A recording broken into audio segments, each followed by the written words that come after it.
Ridgefield at third, 2 down, just getting started. The pitch to Mawai, fastball outside, another check swing, another appeal, and another no swing. Seems to me I heard that song before, just moments ago. Now the count goes to 3-1. Doyle Kane on deck. No score in the top of the first, but Ridgefield has an opportunity to get on the board against Duke Brotherton, and that has not been easy of late. Big Duke back to the plate. The 3-1 pitch is pulled into right field for a base hit, and Ridgefield does take the initial lead in this South Division Championship game. It's 1-0. Mawai is a good hitter, and Safea in the postseason is now 5 for 10 with 4 runs batted in. Doyle Kane, the batter. Doyle is 1 for 7 in the 2 games against Portland. 1-0. Ridgefield here in the top of the first. Mawai held on by Kiko Romero. Brotherton to the plate, hit sharply on a hop, fielded by Spencer Scott. Overhands to Mason Lee, covering at second for the force to retire the side. But a good start for Ridgefield. They execute the game well. Their leadoff man gets aboard. Travis Welker got him over, and Safea Mawai got him in. A run, 2 hits, no errors, 1 left.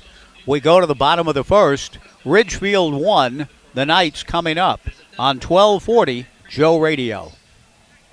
The versatile Kubota B Series is a do-it-all tractor, part of our under 100 horsepower tractor lineup rated #1 for reliability.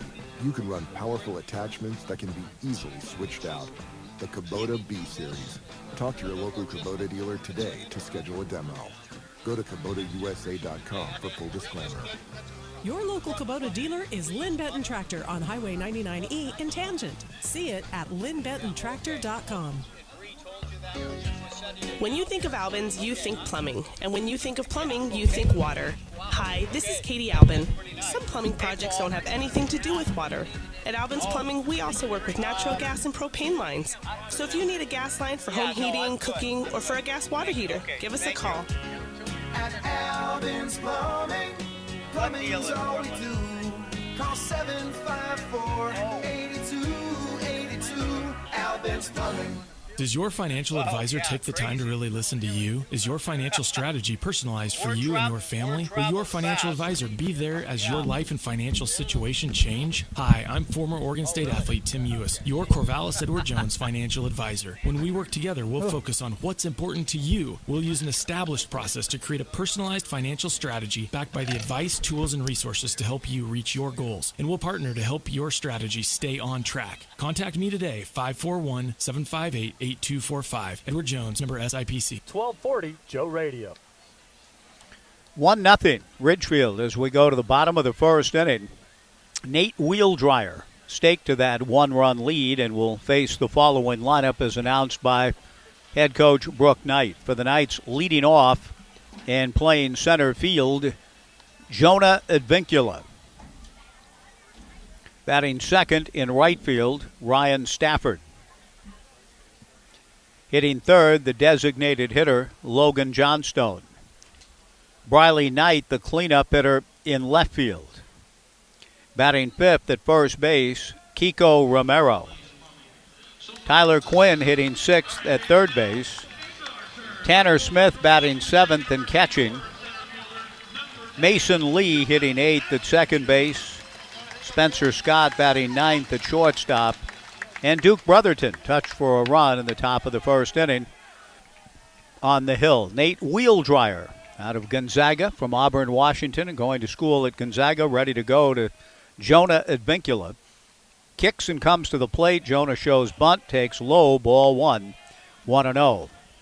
The Knights have done a tremendous job in working counts and getting on base. They drew 14 walks in the 3 games against Yakima Valley and were hit 7 times to boot.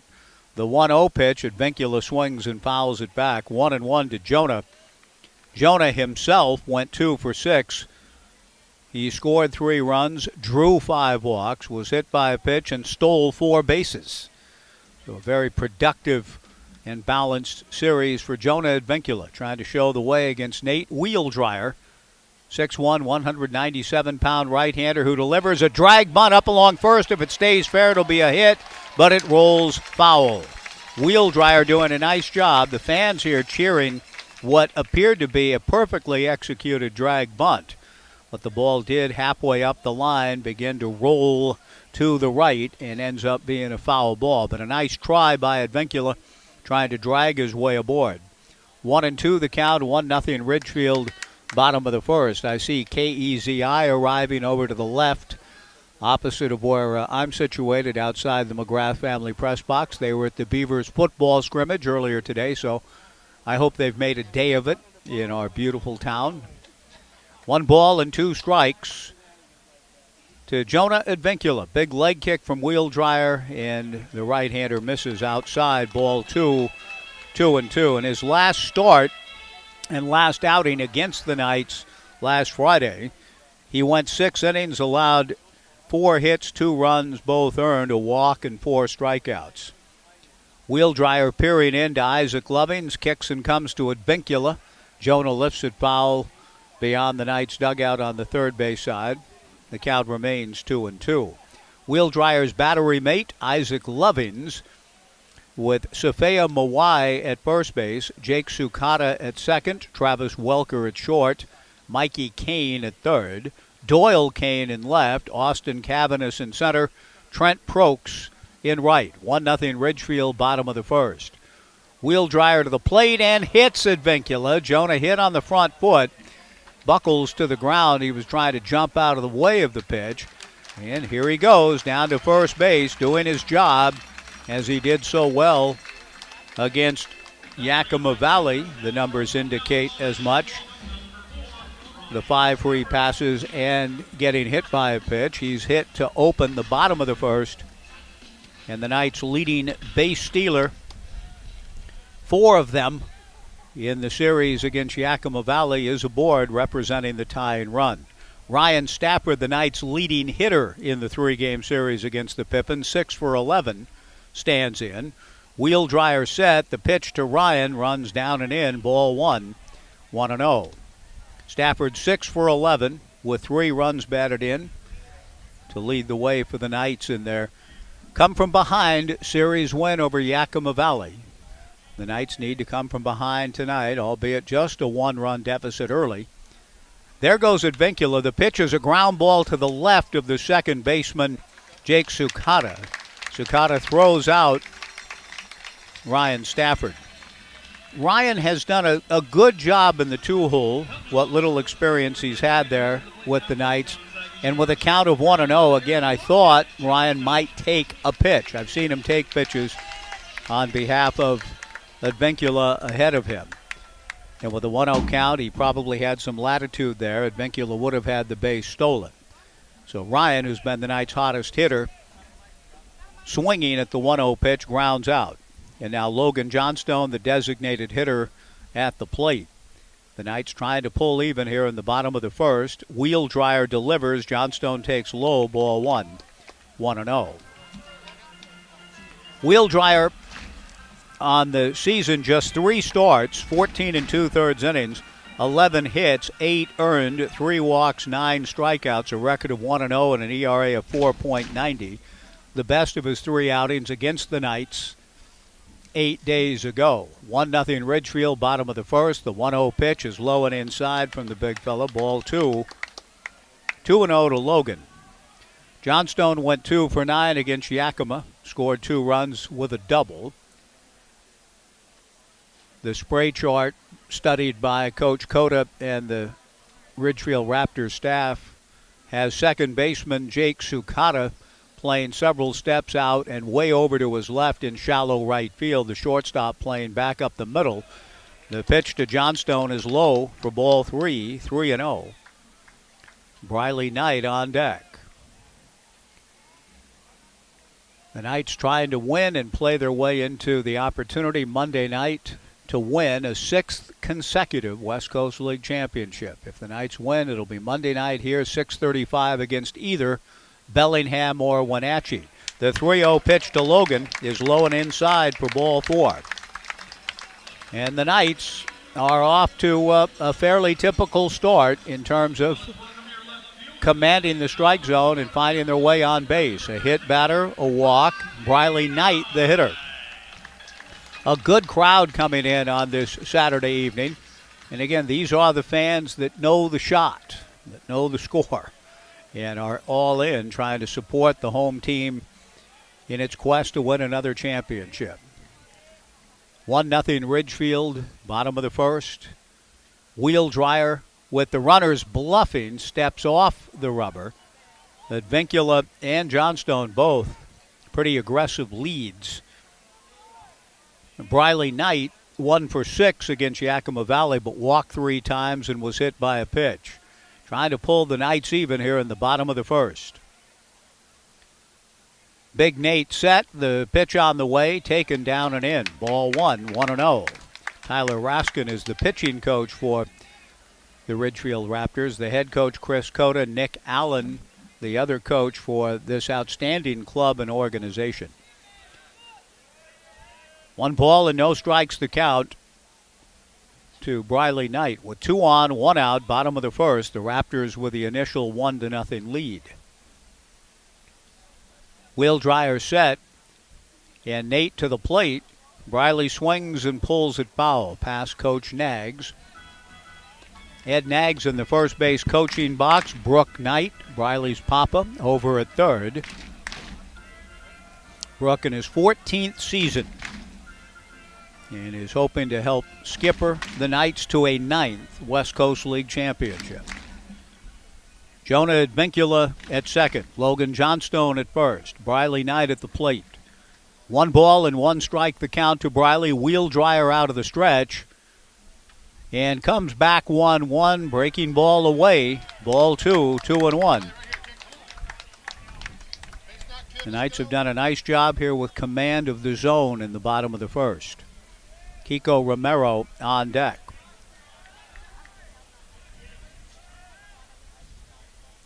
Wheel dryer leaning into his battery mate Isaac Lovings. Now the 6-1 righty straightens up. Comes back to Briley. The 2-1 pitch is in the turf again. Ball 3, 3-1. The breeze is picking up, and I can tell just by peering out below me, people going to their second layer. A little wrap on a fan right below. Brought it and putting that little sweater to good use. I'll be going to the long sleeve Knights t-shirt shortly. The 3-1 pitch to Briley, swung on and fouled back. 3 balls and 2 strikes. I think Summer has one last big push next week. I hope you survive it and enjoy it. I'm winging my way to Europe Tuesday night, so I'm not sure how I'm going to miss the mid and upper 90s in Portland this time around. 3 balls, 2 strikes, 1 out, 1-0 Ridgefield. The runners do not go, and the 3-2 pitch is low to load them up. I mentioned Tyler Raskin only because I thought that we might be seeing him soon.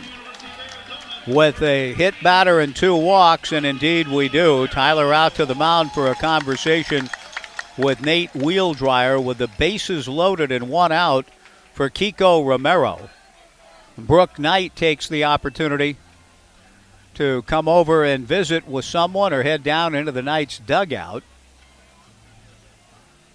Not exactly sure the reason for it, but Brooke has descended the steps into the dugout.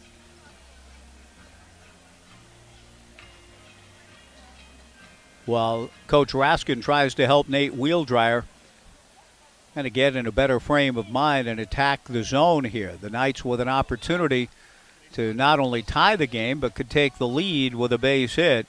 Kiko Romero at the plate.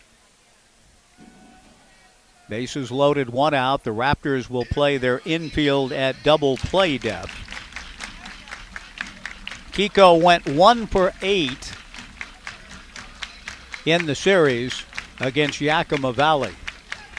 But in Game 2, in the 8th inning, he smoked the ball 104 miles per hour, according to the analytics on the exit velo that got under the shortstop Connor Corvallis' glove and opened the door for the Knights in a 3-run 8th to pull that ball game out. And here he grounds one into right field for a base hit. Advincula scores On his way to the plate with a head-first slide right behind him to score is Logan Johnstone. Kiko Romero, a 2-run single. The Knights lead it 2-1.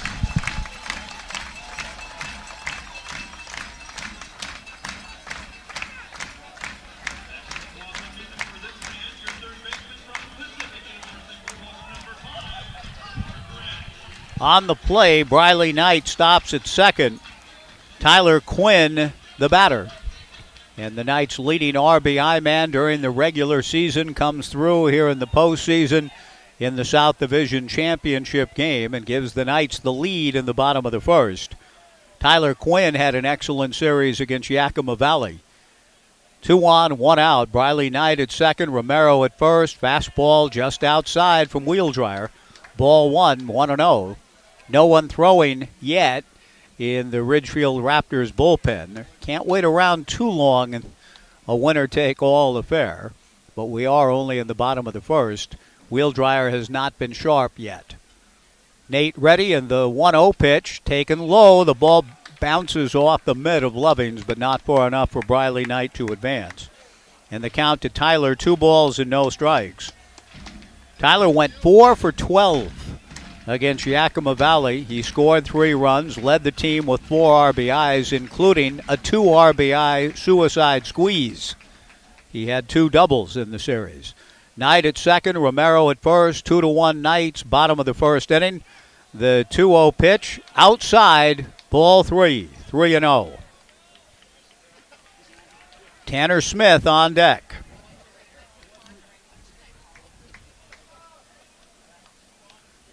A run in the top of the inning for the Raptors. The Knights have come back with 2 and looking for more. The 3-0 pitch, that is a strike down the middle, knee high to Tyler. 3-1 the count. Ridgefield, if the Raptors win tonight, would host Wenatchee if the Apple Sox win their ball game. If Bellingham wins and Ridgefield wins, Ridgefield would have to travel. The pitch to Quinn, ripped into right center field, base hit. Briley Knight will score. Romero cruises into third, standing up. An RBI single for Tyler Quinn. The Knights lead it 3-1.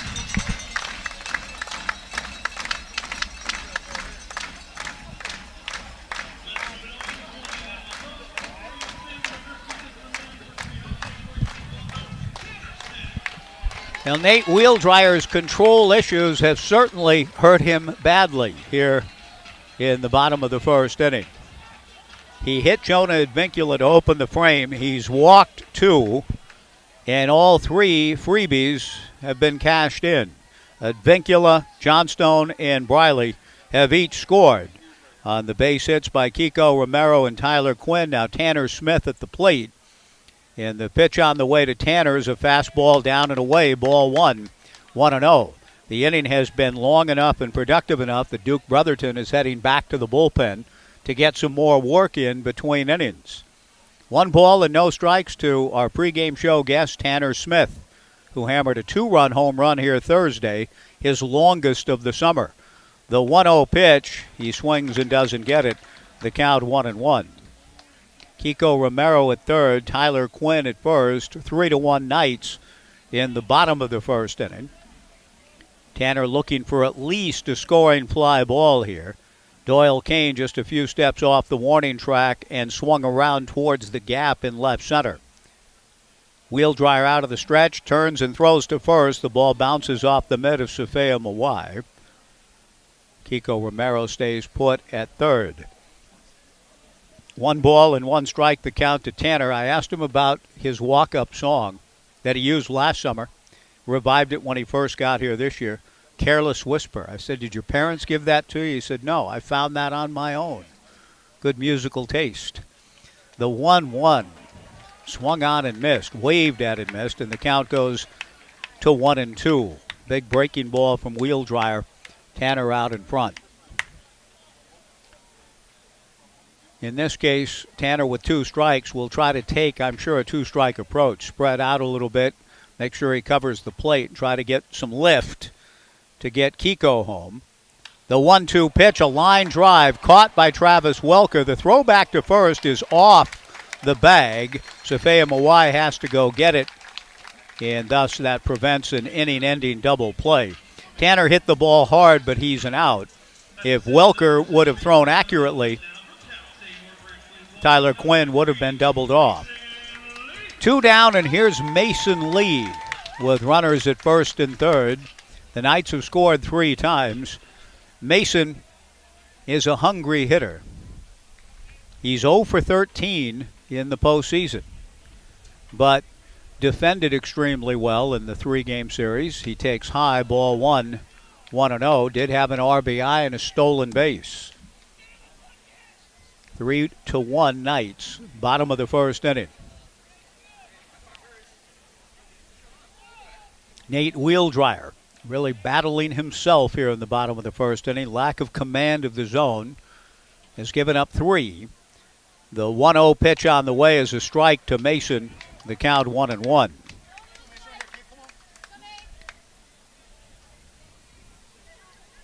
Kiko Romero at third, Tyler Quinn at first. Pretty good speed on the bases if Brook Knight would want to put a play on and send Tyler. The 1-1 pitch to Mason popped up on the right side. First baseman Safea Mawai is right there to make the catch. The Knights get 3, but from their point of view, they had a runner at third in less than 2, so feel as though they didn't fully complete the opportunity. Nevertheless, a 3-run bottom of the first inning on 2 hits, no errors, and 2 left. After 1 in this South Division Championship game, the Knights 3 and the Raptors 1 on 1240 Joe Radio. At Thai Express, they've learned that when you treat your taste buds right, great things happen. Let's go 2 here. Let's go 2 minutes here, Garrett. 2. Thank you. Like pad thai, a curry, fried chicken dumplings, or one of their delicious soups, all customized to your taste. Thai Express is in Corvallis on 9th Street behind Little Caesars. They're open for dine-in or visit their drive-thru. Don't be shy. Give them a Thai. Thai Express, locally and veteran-owned. It's same, but different.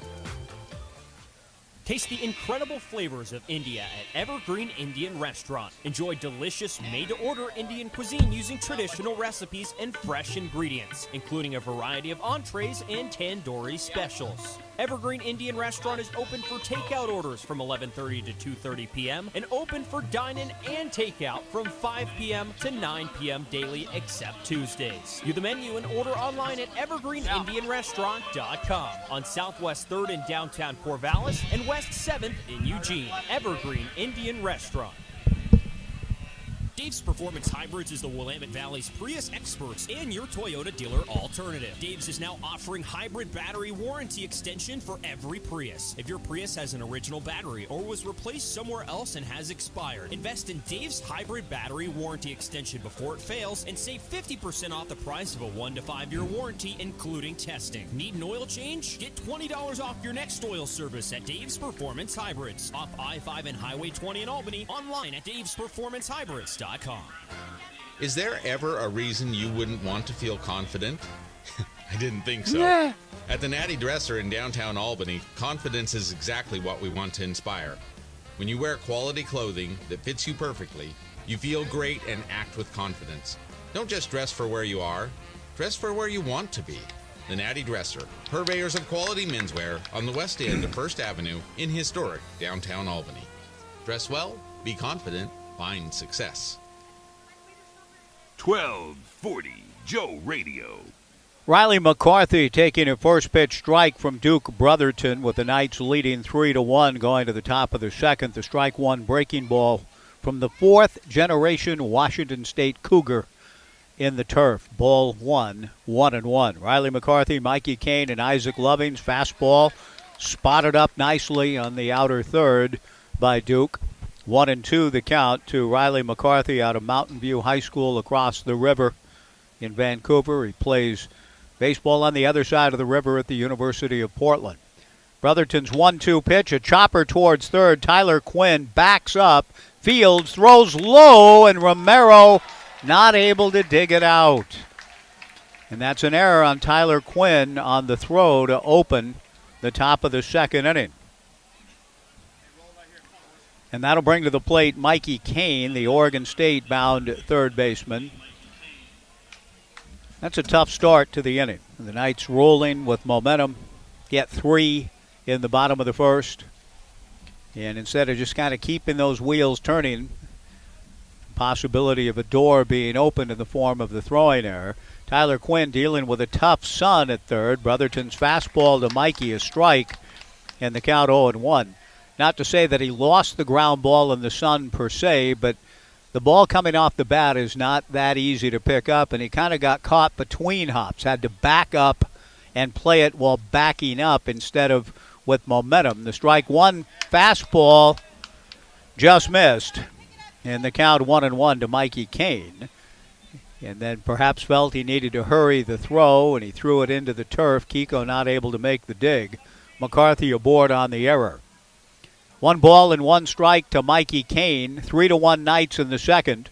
Duke Brotherton to the plate. A ground ball slowly Mason Lee's way. Shovels to Scott for 1 on to first, not in time. But the Knights get the lead runner on the fielder's choice, 4-6. 1 away, and Isaac Lovings will come to the plate.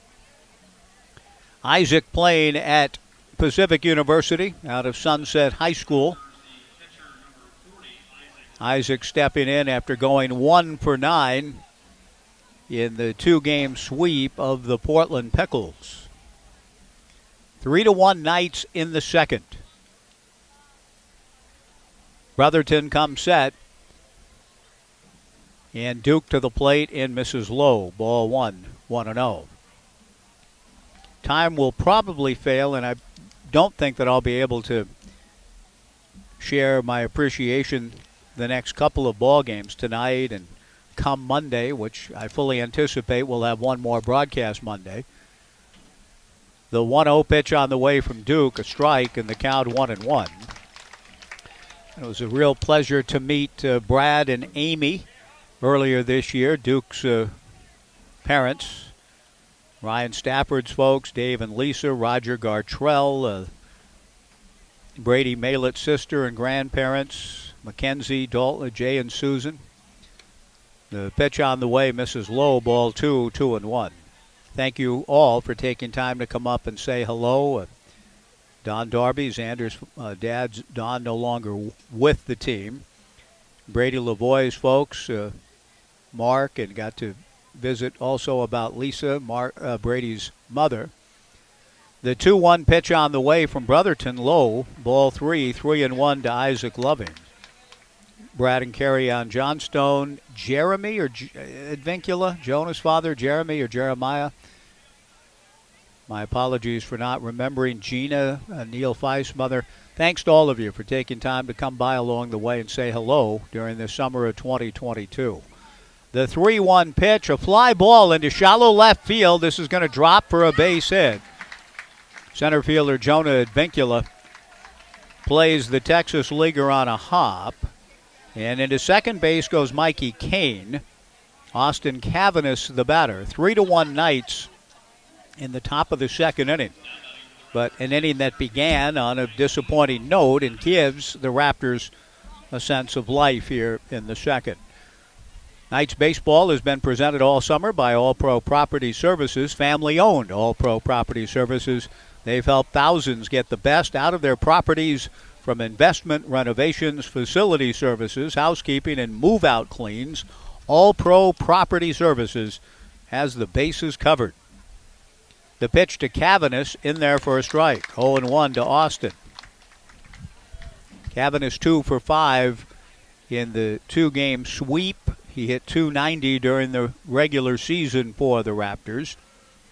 Austin with an opportunity to draw Ridgefield closer. 3-1 Knights in the second. Runners at first and second and 1 out. He swings and hits a soft liner caught by Spencer Scott at short. 2 down. Cavanis makes the second out of the inning. The young man out of Cal Poly San Luis Obispo. And that brings Jake Sukata to the plate. And the run, if there is one, and let's certainly hope there isn't one forthcoming, but anything that would score against Brotherton here in the frame would be unearned. Sukata getting a chance to hit, and he's a heck of a hitter. 6 hits in the postseason. He takes low and away, ball 1. Sukata singled to left and ended up scoring last inning. The Knights answered with 3 of their own in the bottom of the first.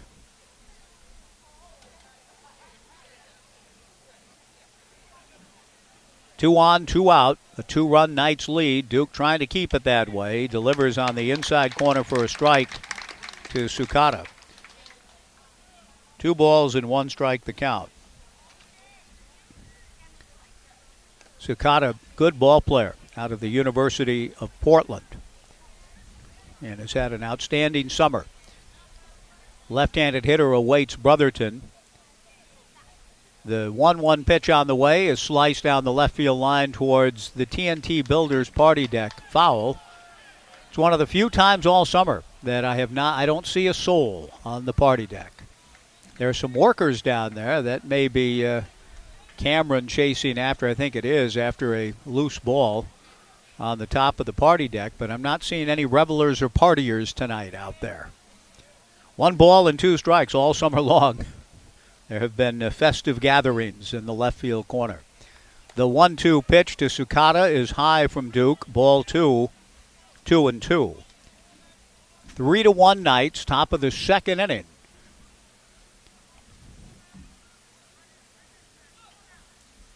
Mikey Kane at second, Isaac Lovings at first with 2 down. Duke trying to get out of it here. The right-hander sails. The 2-2 pitch, high and away, ball 3, 3-2. Tyler Quinn, who opened the inning with an error, is dealing with that tough sun with every pitch before it comes plateward. Is using his throwing hand, his right hand, to shield the sun. Tough one for Briley Knight out in left field, of course, as well.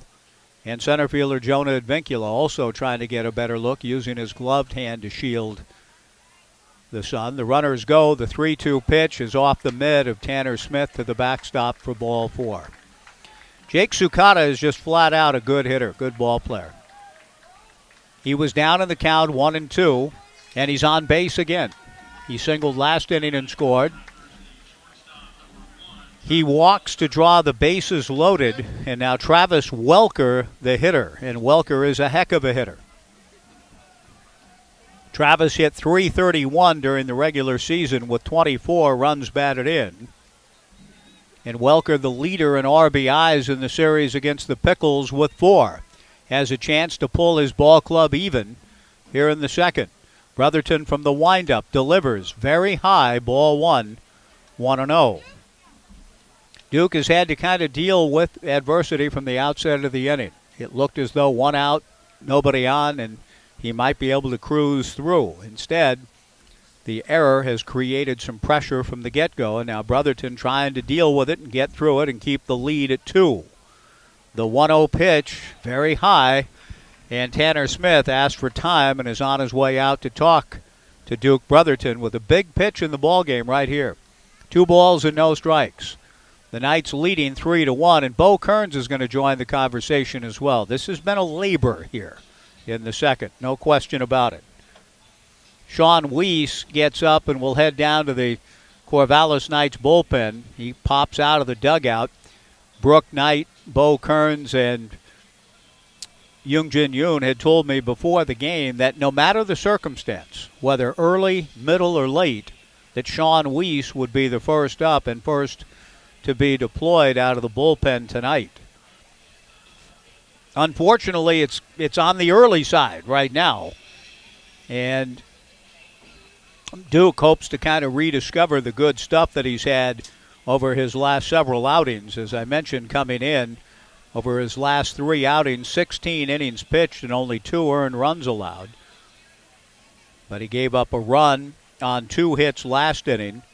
Here in the second, an error to open the frame, a base hit, a walk, the bases loaded with 2 balls and no strikes, and an important pitch here for Duke Brotherton. The right-hander to the plate, a strike. The count 2-1. Welker appeared to be taking all the way. 2 balls and 1 strike to Travis Welker.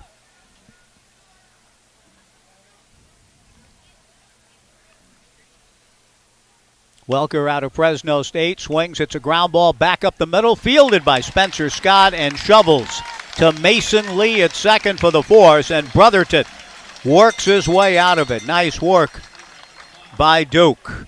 No runs, a hit, an error, 3 left. After 1.5, it remains the Knights 3 and Ridgefield 1 on 1240 Joe Radio. At Albin's Plumbing, we're boring. Hi, I'm Katie Albin, and I want everyone to know that at Albin's Plumbing, we're boring. Directional boring, to be exact. So if you need to run a pipe underground, under a driveway, or under a sidewalk, and you don't want to destroy your yard in the process, the boring people at Albin's Plumbing can help you with your directional boring. Just give us a call. At Albin's Plumbing, plumbing's all we do. Call 754-8282. Albin's Plumbing. Mow, dig, haul, lift. The versatile Kubota BX Series subcompact tractor does it all. Easy to switch attachments, a smooth hydrostatic transmission. The BX Series is part of our under 100 horsepower tractor lineup rated #1 for reliability. Talk to your local Kubota dealer today to schedule a demo. Go to KubotaUSA.com for full disclaimer. Your local Kubota dealer is Lynn Benton Tractor on Highway 99E in Tangent. See it at lynnbentontractor.com. Tomorrow on the Las Vegas Raiders Radio Network, it's a preseason matchup as the Silver and Black play host to the Minnesota Vikings. Hi, this is Tim Cates. Join Jason Horowitz and Lincoln Kennedy for all the action as Josh McDaniels and the Raiders play host to Kirk Cousins and the Minnesota Vikings. It's week 1 of the preseason. Raiders and Vikings. If it's the NFL, it's right here. Pre-game coverage gets underway at 12:45 here on 1240 Joe Radio. 1240 Joe Radio. 3-1 Knights as we go to the bottom of the second inning. A good job by Duke Brotherton to finesse his way out of a trouble spot in the top of the inning. The Raptors leaving the bases loaded.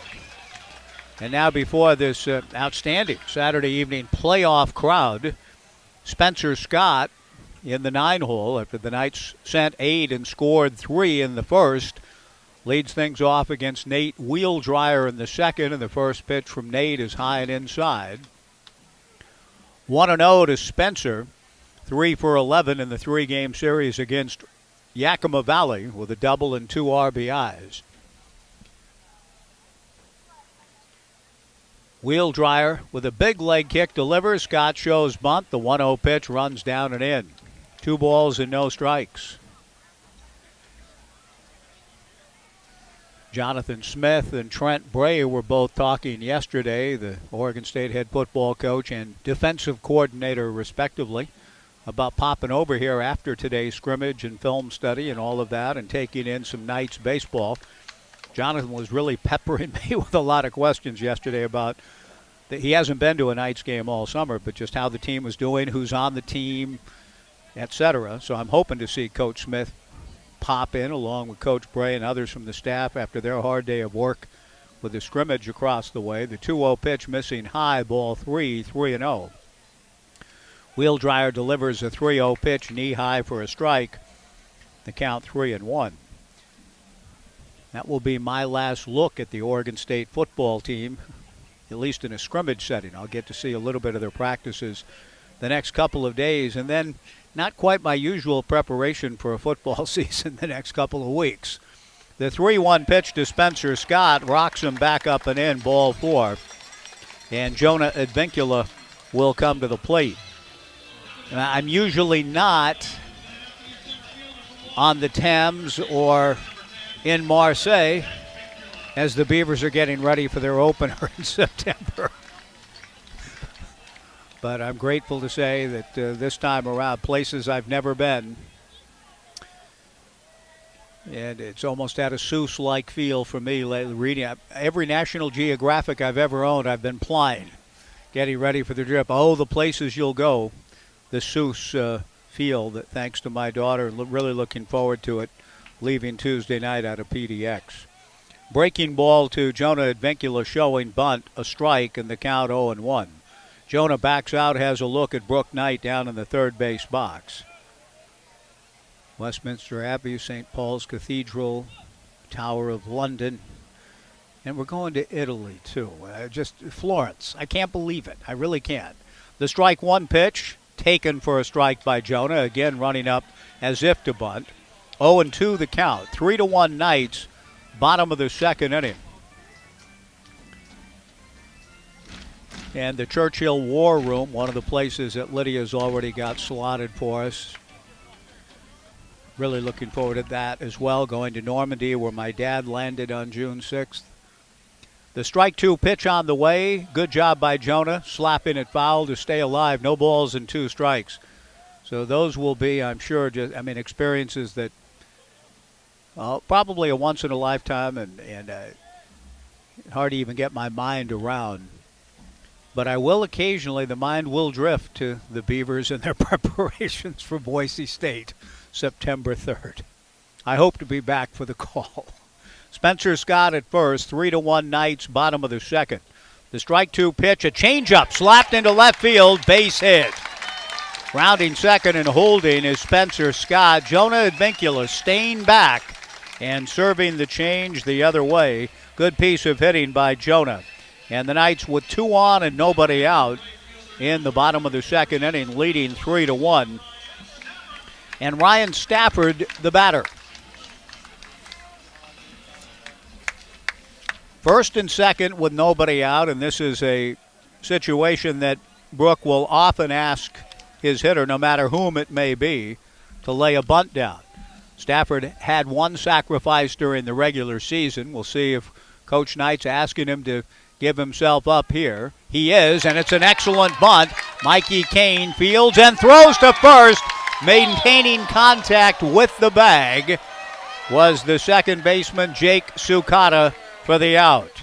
Good play by Sukata. The throw pulled him into foul territory. Sukata came across the bag, and while it looked a little bit funky from here, I do think Jake maintained contact as he came into foul territory. Well done by Ryan Stafford on the sacrifice 5-4. Spencer Scott into third, Jonah Advincula to second. Logan Johnstone, the batter, with the Knights leading 3-1 and trying to add on here. Logan drew a walk and scored a run last inning. The Raptors pull their infield in. Wheel Dryer works out of the stretch. Logan takes a fastball just outside, ball 1, 1-0.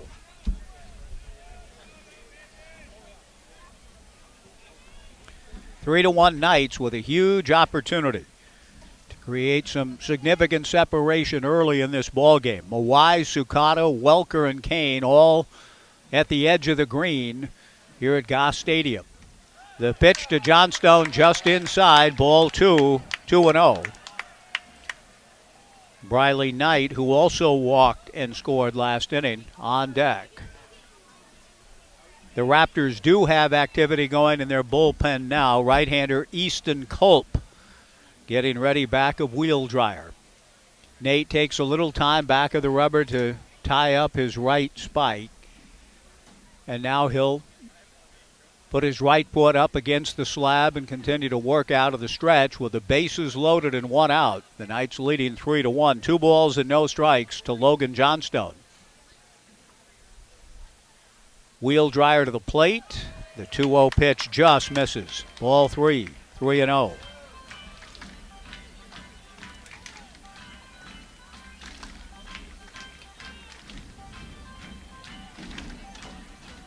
Wheel Dryer trying to keep himself and his club in this ball game.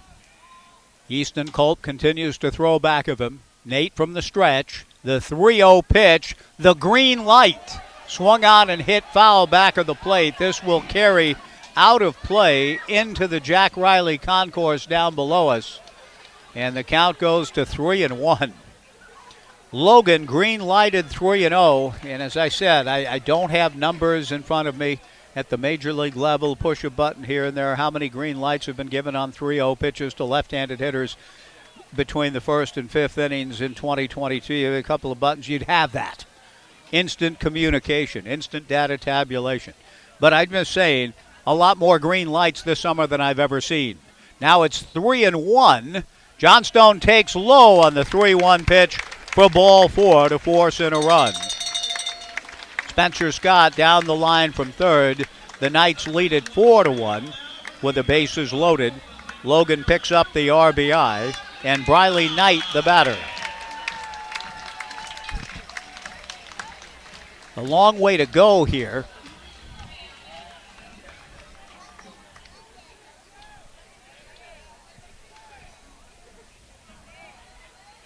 Oh, I'm sorry. I think I said he forced in a run. My apologies. Thank you, Sharon. That loads the bases. First base, he did have a base to play with. Johnstone drawing the walk. Now Briley Knight takes the first pitch low and inside, ball 1, 1-0. The sacrifice moving Spencer Scott and Jonah Advincula up by Ryan Stafford. With a base open, Logan Johnstone drawing the walk to load him up. The infield moves to double play depth. 1 ball and no strikes to Briley Knight, with the Knights trying now to get a run in with an out. Briley with a fly ball could accomplish it. He takes a strike, and the count 1-1. 3-1 Knights. My apologies for losing track of the matter here in the bottom of the second. And Briley still trying to come through with a base hit, hoping against hope to stay out of the double play with Spencer Scott at third, Jonah Advincula at second, Logan Johnstone at first. The 1-1 fastball in there, strike 2. Wheel Dryer doing a nice job to just hang in and compete. He does not have clearly the best stuff, and not the kind of stuff we saw him have last weekend against the Knights in pitching his best ball game of the summer for Ridgefield. 1-2 the count to Briley. The right-hander delivers just outside. Ball 2, 2-2. Good crowd tonight at Goss Stadium at Coleman Field, and that includes a nice contingent of Raptors fans supporting their club, and they've done a tremendous job in their third year of existence, beginning to build a solid core in Southwest Washington, an outstanding fan base, and a lot of them have made the trip down to support the Raptors. 2-2 to Briley, bases loaded, 1 out, 3-1 Knights in the second. Briley gets out in front and gets a little piece of it to stay alive. 2-2 the count. Kiko Romero on deck. Easton Culp has been throwing through most of the inning for Ridgefield, which took 4 of 6 during the regular season from the Knights. The only team to beat the Knights twice, won both series against Corvallis. 2-2 to Briley Knight with the sacks full and 1 out. Wheel Dryer delivers, and Briley swinging protectively. Gets a little piece of it, fouls it above the Jack Riley concourse into Waldo Way. 2 balls and 2 strikes to Briley. Kiko Romero waiting his turn with Spencer Scott at third, Jonah Advincula at second, Logan Johnstone at first. 1 out. Wheel Dryer's 2-2 pitch sails high. Ball 3, 3-2.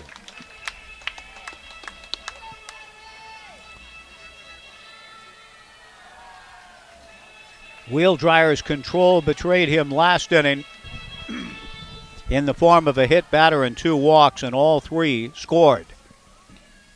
He's issued a walk here in the inning, but he did have a base to play with. Now, the right-hander from the stretch, the 3-2 pitch. Briley gets a piece of it to stay alive. Good battle on the part of both competitors here, the principals involved here in the bottom of the second inning.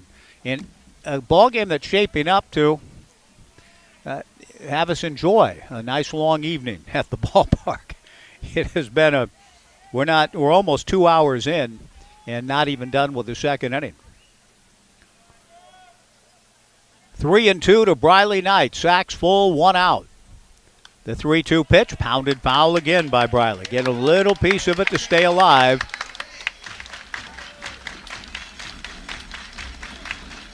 This might be, no matter what happens between Wheel Dryer and Briley, the final batter that Nate faces. Culp continues to throw hard down in the bullpen in left field.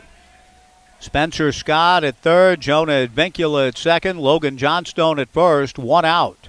Another 3-2 pitch coming. Wheel dryer ready, delivers, pulled, foul again. Past Ed Nags. Ed gives chase. The right fielder, Trent Prokes, should probably retrieve that. Little younger wheels going after the baseball than those of Coach Nags, but I liked Ed's hustle. He was ready to try to make the play on his own. And now the catcher, Isaac Lovings, will go out and visit with Nate Wheeldryer. The First Alternative Co-op is your community-owned grocery store providing fresh, local, and organic groceries since 1970. First Alternative makes it easy for you and your family to buy local and eat healthy. Be sure to stop by their deli for fresh brewed coffee, house-made pastries, delicious salads, and much more. Everyone is welcome at the First Alternative Co-op. 3-1 Knights, bottom of the second inning. Briley Knight and Nate Wheeldryer engaged in quite a battle. Briley with the sacks full and 1 out, awaiting another 3-2 pitch from Nate. Wheeldryer kicks and delivers. Line back up the middle into center field. Base hit. Spencer Scott scores. Jonah Advincula right behind him. Advincula scores. The Knights lead it 5-1. Johnstone took a turn at second and was nearly tagged out by the shortstop Travis Welker, but Johnstone able to get back. Briley Knight in a classic at-bat comes through with a 2-run single, and the Knights with a 5-1 lead, and that will probably do it for Nate Wheeldryer. Easton Culp has been throwing throughout this half inning. What a battle between the two, and Briley Knight ultimately able to win it with a solid single to center to score Scott and Jonah Advincula. And that will do it for Nate Wheeldryer. He comes out. Easton Culp will check in with a call to the bullpen going out, presented by All Pro Property Services, your locally owned option for property cleaning, maintenance, renovation, and landscaping. Relax, All Pro Property Services has the bases covered. You can find them on Facebook. 5-1 Knights in the bottom of the second inning. Runners at first and second, and 1 out for Kiko Romero when we return after 2 on 1240 Joe Radio. Locally owned and operated for over 30 years, people in the Mid-Valley have been going to Corvallis Floor Covering.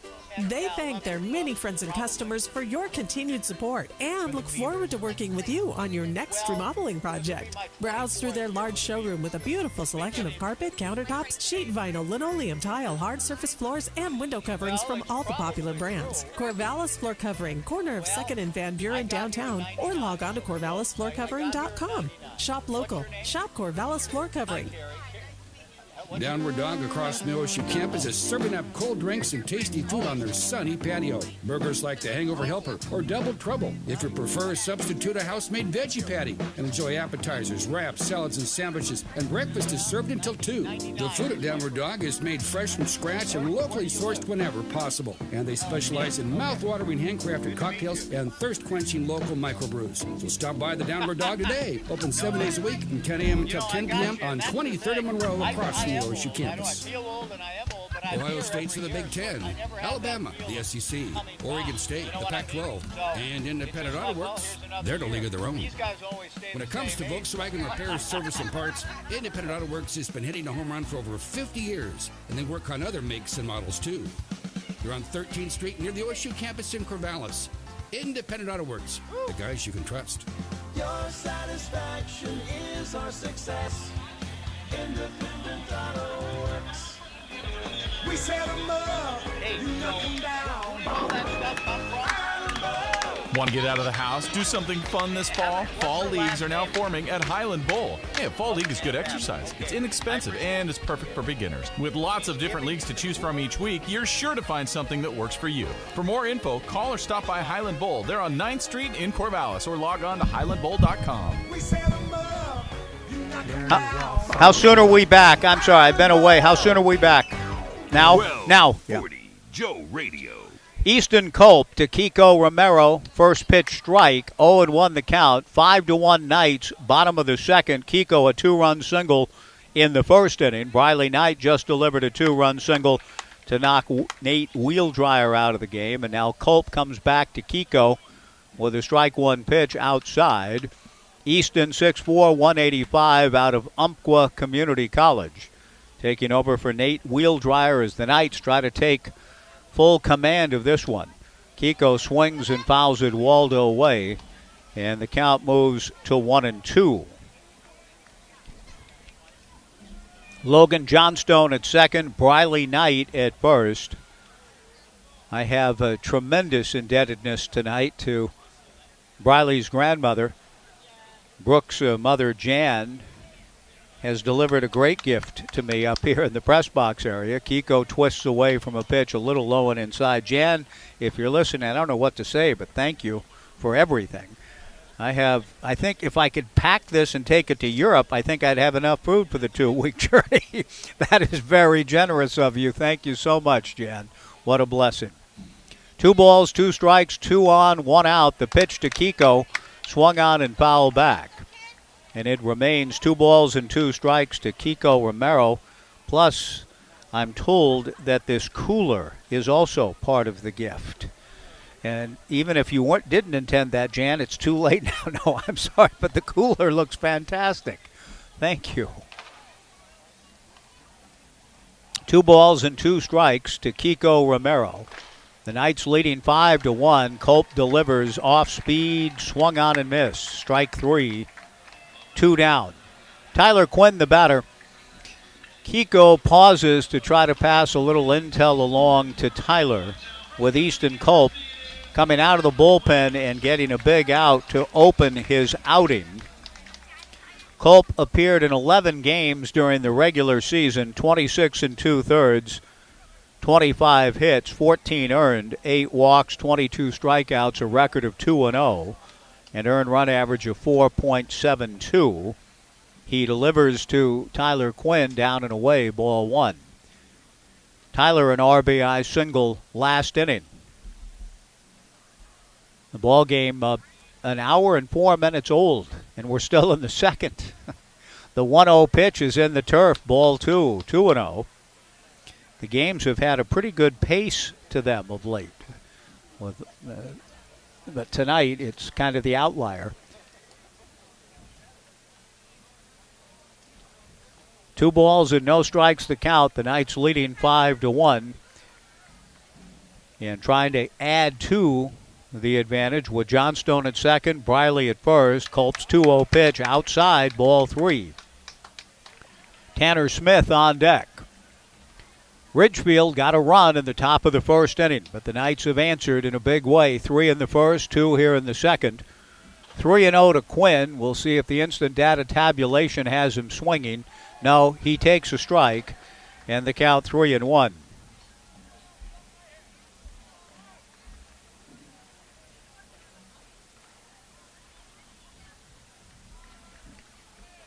Culp from the stretch. The 3-1 pitch is outside to reload the bases. Tyler Quinn trots down to first. The Knights continue to do a tremendous job with the strike zone. They have walked 5 more times tonight. That's 19 walks drawn in the 3 games plus in the postseason. Tanner Smith, the batter. Bases loaded, 2 outs. Tanner takes a strike, the count 0-1. Tanner lined out last inning. Hit a big 2-run home run last night, or Thursday night. The Knights with a night off last night, trying to play their way into Monday. Culp's breaking ball is up, the count 1-1. Logan Johnstone at third, Briley Knight at second. Tyler Quinn at first with 2 down. 5-1 Knights in the second. The pitch to Tanner, backhanded by Isaac Lovings, way outside, ball 2, 2-1.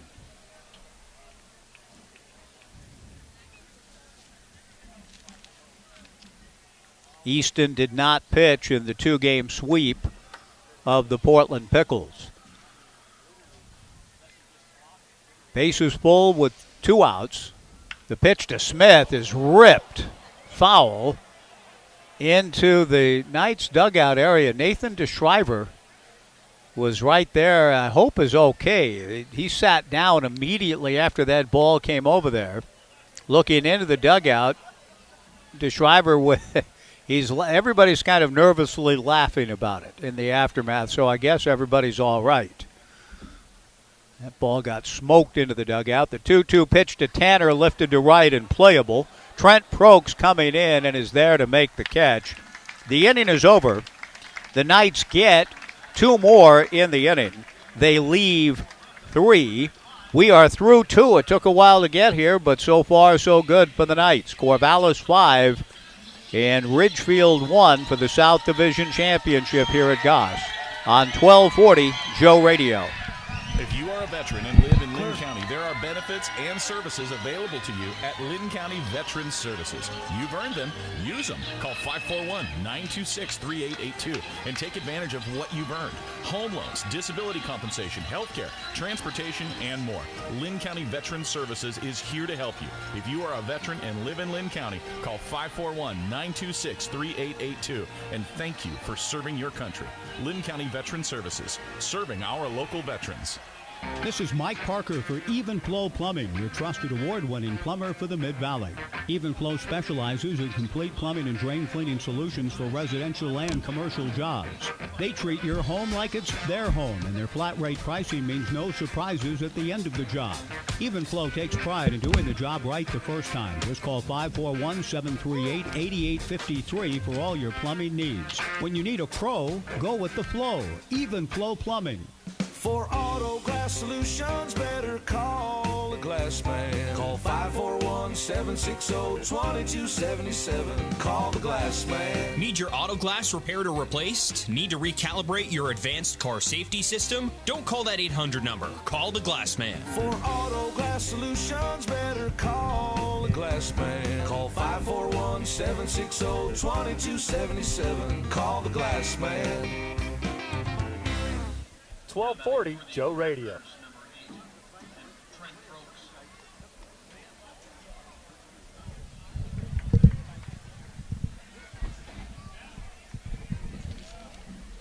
We go to the third, 5-1 Knights. Trent Prokes, first ball swinging against Duke Brotherton. Doesn't get it, 0-1 the count. Trent Prokes, Safea Mawai, and Doyle Kane in the third. Brotherton stranded 3 runners last inning, delivers a breaking ball dropped by Tanner Smith low and inside. 1 ball and 1 strike the count. Prokes grounded to short in the first.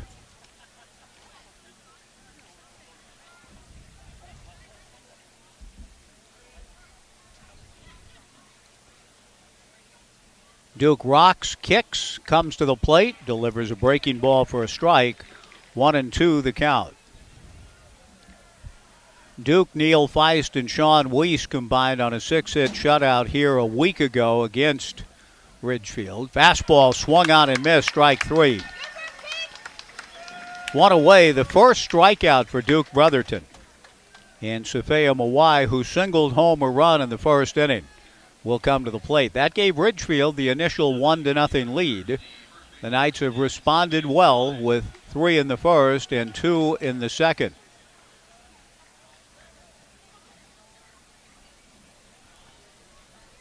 Brotherton to the plate with the first pitch to Mawai. Breaking ball pulled foul towards the first base dugout. No balls and a strike.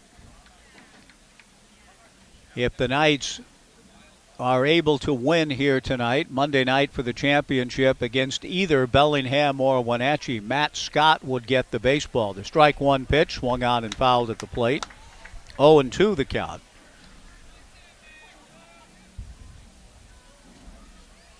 The Raptors are likely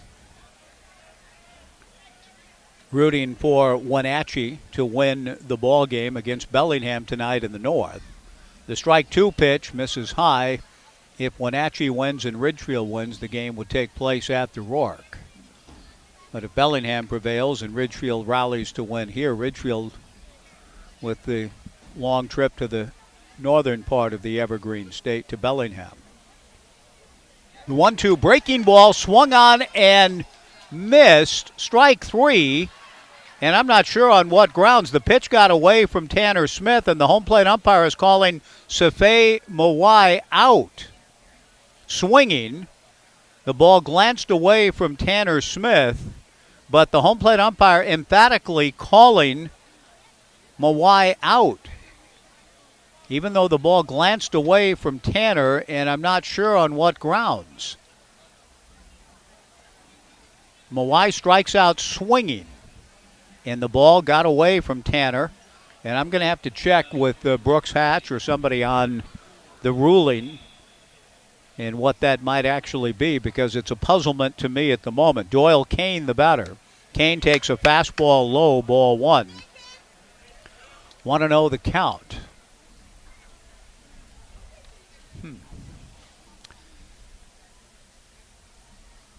The 1-0 pitch, breaking ball from Duke, is down, ball 2, 2-0. 2 outs, nobody on in the third.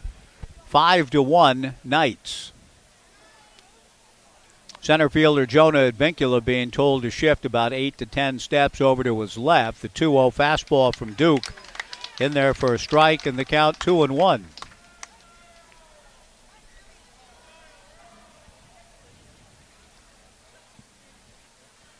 Brotherton trying to get a 1-2-3 inning, delivers, hit sharply, short hopped by second baseman Mason Lee, who throws to first for the out to retire the side, and there it is for Duke. It's been a bit of a labor for everybody on the bump through the first couple of innings, but Duke Brotherton trying to set a different kind of tone now, gets a quick 1-2-3 inning in the third. After 2.5, the Knights 5 and Ridgefield 1. On 1240 Joe Radio. Need some extra spending money? Want to be active and stay connected to the games you love? Become an athletic official. It's easy. Visit www.newofficials.org. With the recent decline of a number of officials, we need you now. It is your opportunity to give back to the Oregon high school sports community. Be part of the OSAA's statewide sportsmanship initiative. Don't delay. Become an official today. www.newofficials.org. Locally owned and operated for over 30 years, people in the Mid-Valley have been going to Corvallis Floor Covering.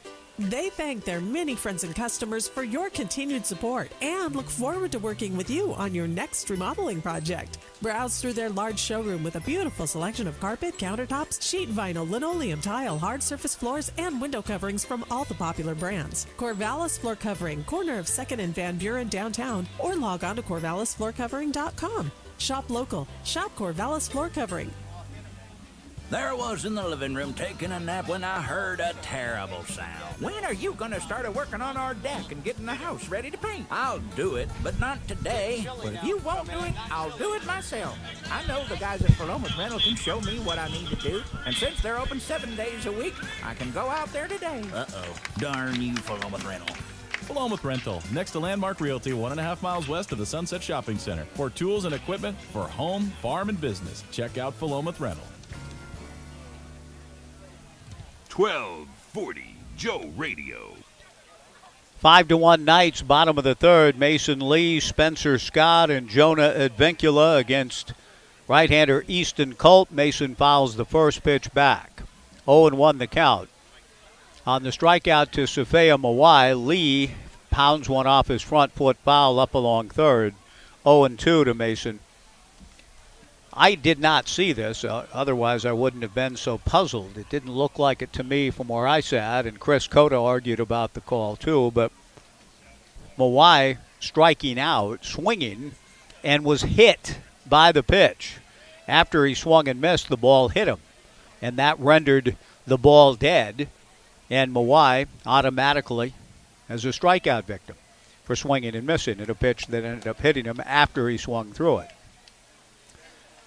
So, hence the dead ball and the strikeout, and no need for Tanner Smith to throw to first. Mason takes down and away from Culp. The 1-2 pitch, Mason hooks one into left field, base hit. And a guy that's had a good series gets his first, a good playoff, I should say, gets his first hit of the postseason. But it's a leadoff single here in the third, and that'll bring Spencer Scott to the plate. For the third consecutive inning, the Knights with their leadoff man aboard. They scored 3 in the first and 2 last inning. And now Spencer Scott, who walked to lead off last inning, comes to the plate.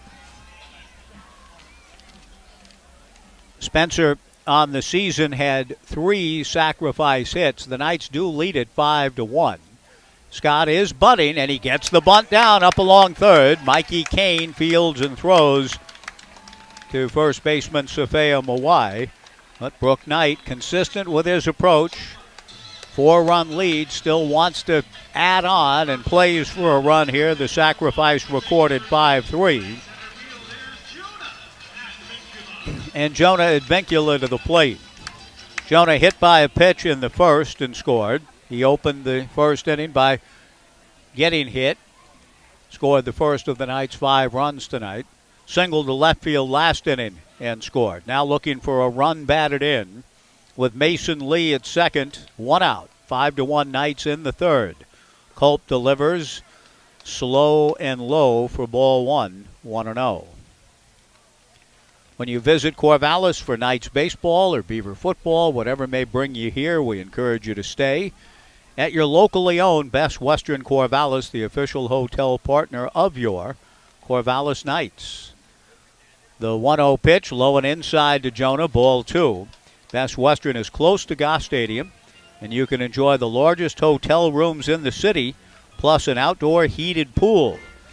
Wherever life takes you, Best Western is there. 2-0 to Jonah Advincula. Mason Lee at second. 1 out. 5-1 Knights, bottom of the third inning. Culp to the plate. Fastball for a strike, and the count 2-1.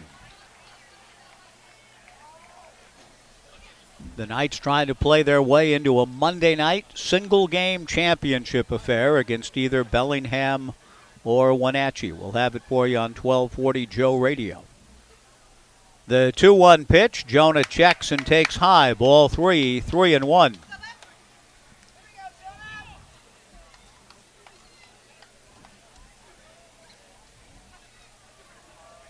Advincula trying to pick up Mason Lee from second with 1 out and add to the Knights' lead.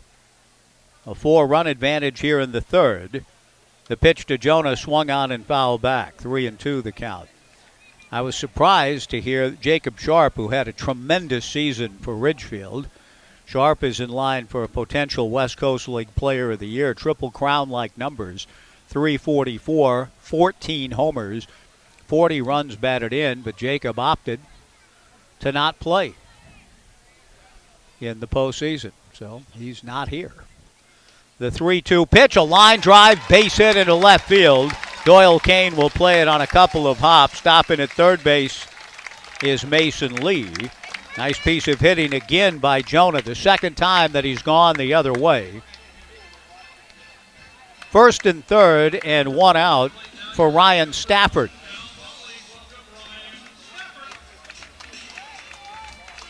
Jacob Sharp, one of the biggest bats in the entire West Coast League and certainly the biggest within the Ridgefield lineup, did not play in the 2-game sweep of the Portland Pickles and is not here tonight, a guy that had 3 doubles in a game here last month. The Knights are without Eli Kennel for the postseason. The pitch on the way to Ryan Stafford, a strike, and the count 0-1. Eli's requirements within the early days as a true freshman coming into Oregon State have precluded his opportunity to play here in this second season. The strike 1 pitch, Ryan takes just outside. 1-1 the count. But it really is impressive as always to see the number of players that stay as long as they can in Corvallis and try to help the Knights win yet another championship. 5 straight and trying to bear down on a 6th. Hope to be in the championship game Monday night. They lead this one 5-1. Runners at first and third, 1 out. The infield a double play depth for the Raptors. Easton Culp to Stafford with a runner going. The pitch is popped up in the air to Sukata, and the second baseman makes the catch. Stafford not able to get the run home. And with 2 down, Logan Johnstone, the batter. Logan has been up twice. He's walked twice. He scored a run. Now trying to drive in a run. The Knights lead it 5-1, but they have not been able to fully bust it open, leaving 2 on in the second. The bases loaded last inning. First and third here in the third. And the second time now with a runner at third and less than 2 outs, the Knights, at least in the first chance, not able to get a run in. Logan hoping to change that now against Easton Culp. Johnstone takes just outside, ball 1. Advincula, the Knights' leader in stolen bases, was off and running on the pitch prior that Stafford popped out on. My sense is he's probably going to be taking off as soon as he can. Again, here's a ground ball to second, picked up by Sukata, throws to first, and the Knights again leave 2 and leave, in that sense, the door ajar. They're not quite completing the scoring opportunities, but they do lead it 5-1 through 3, which is the good news, but they leave 2 more, and that's 7 through 3 innings. At the end of 3, the Knights 5 and Ridgefield 1 on 1240 Joe Radio. A drip drip down the drain, or a leak you can't explain. Whether it's residential or commercial service, Albin's Plumbing has been serving the local area with quality products and craftsmanship for over 40 years. At Albin's Plumbing, experience plus knowledge times teamwork equals exceptional customer service. At Albin's Plumbing, plumbing's all we do. Call 754-8282, Albin's Plumbing. The Corvallis Knights are champions, having won 5 straight West Coast Baseball League titles. And the team at Tax and Wealth Management in Corvallis are champions too. Does your business need help developing a winning program? With 46 years in business, they have what you need to develop and execute your game plan into a championship. See David Mendenhall, Bill Heck, or Robert Berry. Their team has the strategy you need for tax planning and saving for your financial future. Visit taxandwealthmanagement.com or call 541-753-4185. That's 753-4185 and get in the game. We set 'em up, you knock 'em down. Want to get out of the house? Do something fun this fall? Fall leagues are now forming at Highland Bowl. Hey, a fall league is good exercise. It's inexpensive and it's perfect for beginners. With lots of different leagues to choose from each week, you're sure to find something that works for you. For more info, call or stop by Highland Bowl. They're on 9th Street in Corvallis, or log on to highlandbowl.com. We set 'em up, you knock 'em down. No, there hasn't been yet. No. Highland Bowl. 1240 Joe Radio. Through 3 innings, the Knights 5 runs, 6 hits, and 1 error. Ridgefield 1 run, 3 hits, and no errors in the South Divisional Championship game. Riley McCarthy takes Duke Brotherton's first pitch down and away. The 1-0 fastball knee high for a strike. 1-1 to Riley, aboard on an error to open the second. Riley McCarthy, Mikey Kane, and Isaac Lovings, the scheduled hitters for the Raptors. Brotherton back to the plate. The 1-1 pitch is poked into left field. Base hit. A leadoff single for Riley McCarthy. And that'll bring to the plate Mikey Kane, who bounced into a fielder's choice, 4-6 in the second. 5-1 Knights in the fourth. Corvallis with a battery of Duke Brotherton and Tanner Smith, with Kiko Romero at first, Mason Lee at second, Spencer Scott at short, Tyler Quinn at third. An outfield of Briley Knight in left, Jonah Advincula in center, Ryan Stafford in right. Mikey Kane at the plate. Brotherton delivers very high. It is refreshing at the moment to see an alignment of baseball players that look kind of like it's always looked. No major shifts on, the outfielders straight away. The infield at double play depth. Brotherton's 1-0 pitch, a line drive base hit to center field. Jonah Advincula gets the ball back in. Stopping at second base is Riley McCarthy. And the Raptors are still very much in this ball game. They have done enough, even with their struggles on the mound, to keep the doors from being absolutely blown off. As I mentioned, the Knights have left 7. They've left 2 runners at third base with less than 2 outs. And so they feel as though they've missed some opportunities to really increase the lead and their comfort level. And so the Raptors, with Isaac Lovings at the plate, with 2 on and nobody out, making some noise here in the 4th. Lovings hits a ground ball to Spencer Scott, feeds Mason Lee for 1. On to first, double play, and that noise is quieted a bit on the 6-4-3 twin killing. 2 down. Riley McCarthy to third, and Austin Cavanis, the batter. Cavanis, a soft liner to Spencer Scott at shortstop in the 2nd. 5-1 Knights in the 4th. Duke, as has been his pattern, with a runner at third, works out of the windup. Comes to the plate. Fastball. Belt high. Outer half for a strike. 0-1 the count.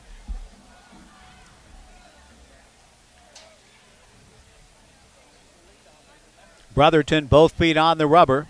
Comes back to the plate with the 0-1 pitch and sails it high and away. Duke, a 4th-generation Washington State Cougar. And so excited and proud and glad to be playing for the school that he has grown up and really the only one he's ever really known. The pitch on the way is popped up into shallow left center field. Jonah Advincula comes in to make the catch. Back-to-back singles to open the inning, but Brotherton once again able to work his way through. No runs, 2 hits, 2 left. And 1 left, and at the end of 3.5, the Knights 5 and Ridgefield 1 on 1240 Joe Radio. Coming soon to theaters.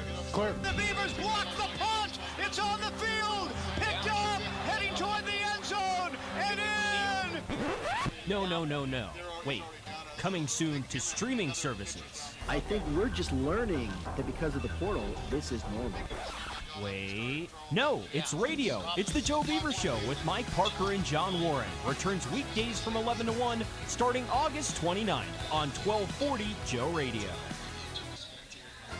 Is there ever a reason you wouldn't want to feel confident? I didn't think so. At the Natty Dresser in downtown Albany, confidence is exactly what we want to inspire. When you wear quality clothing that fits you perfectly, you feel great and act with confidence. Don't just dress for where you are, dress for where you want to be. The Natty Dresser, purveyors of quality menswear on the west end of 1st Avenue in historic downtown Albany. Dress well, be confident, find success. Built upon a solid foundation of cast iron and steel, the Kubota L Series is part of our under 100 horsepower tractor lineup rated #1 for reliability. They feature powerful Kubota diesel engines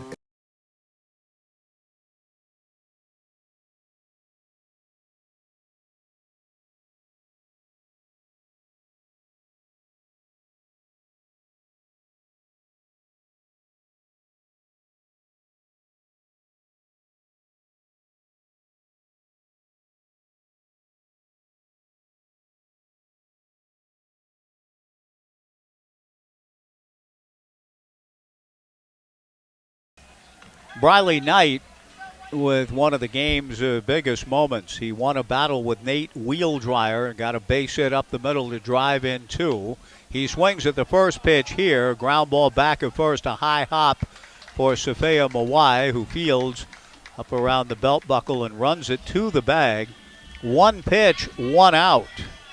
Haven't been many of those this evening. Kiko Romero, a 2-run single in the first, struck out in the 2nd. 5-1 Corvallis in the bottom of the 4th. Easton Culp to the plate. Off speed and in there for a strike. 0-1 the count. Pape Material Handling and the Knights have teamed up all summer to contribute to Community Outreach, Inc.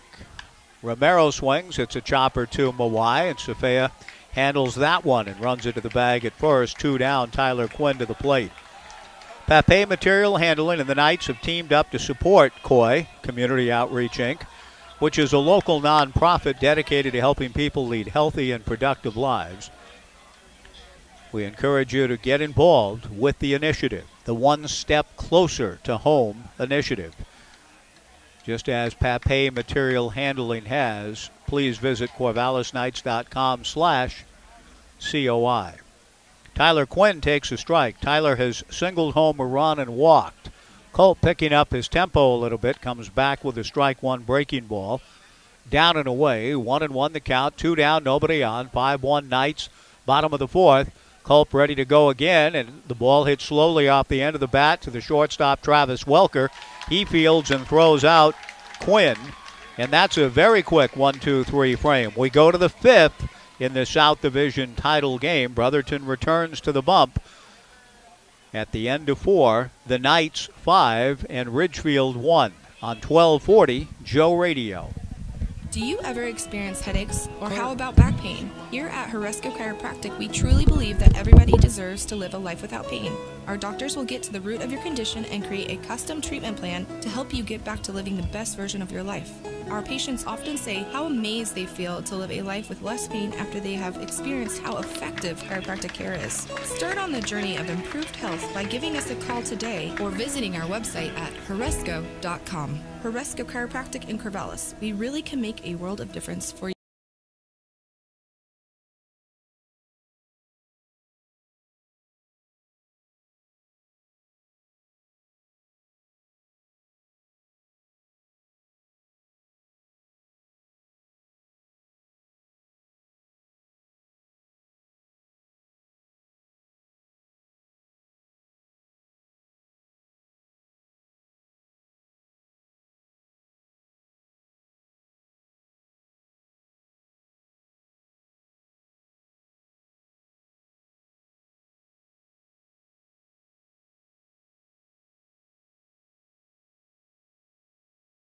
Series is part of our under 100 horsepower tractor lineup rated #1 for reliability.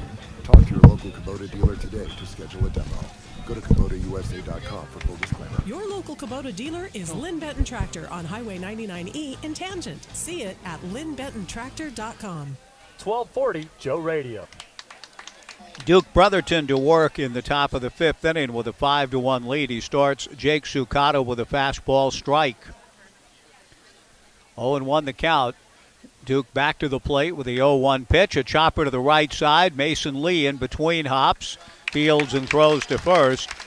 In a game that really was at a crawl for the first couple of innings. It took over an hour, about an hour, 6 minutes for the first 2 innings to be written into the books. Has picked up considerably just in terms of pitchers pitching to contact, filling up the zone.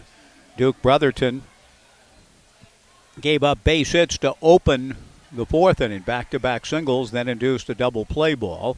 And now with 1 out, nobody on, faces Travis Welker and starts him with a fastball for a strike. Travis has sacrificed and bounced into a force play. 5-1 Knights, top of the fifth inning. Brotherton back to the plate with the 0-1 breaking ball, a fly ball to shallow right field. Stafford moves in quickly to make the catch. 2 down. Nice read by Ryan, who gets a high five from second baseman Mason Lee. And with 2 away, Trent Prokes the batter. Trent has grounded to short and struck out. Jonah Benkula shifts to straightaway center field. The first pitch to Prokes is low, ball 1, 1-0.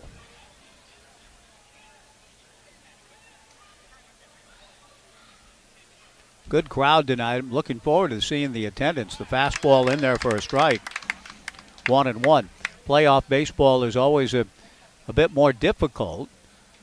But, boy, the fans have come out in really good numbers tonight. This will exceed the 1080 we had here on Saturday. Line drive right at third baseman Tyler Quinn, who puts it away. And Duke Brotherton mows him down in order in the fifth. We go to the bottom half of the fifth inning. The Knights 5 and Ridgefield 1 on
Duke Brotherton. Duke, Neal, and Sean Weiss last Saturday night right here combined on a 6-hit shutout and a 4-0 victory. Sean went 2 innings in that game, scoreless, and now goes to work in the top of the 6th with a 5-1 lead against Safea Mawai, the left-hand hitting first baseman. An RBI single and struck out against Brotherton. Swings at the first pitch, and it's a fly ball to center.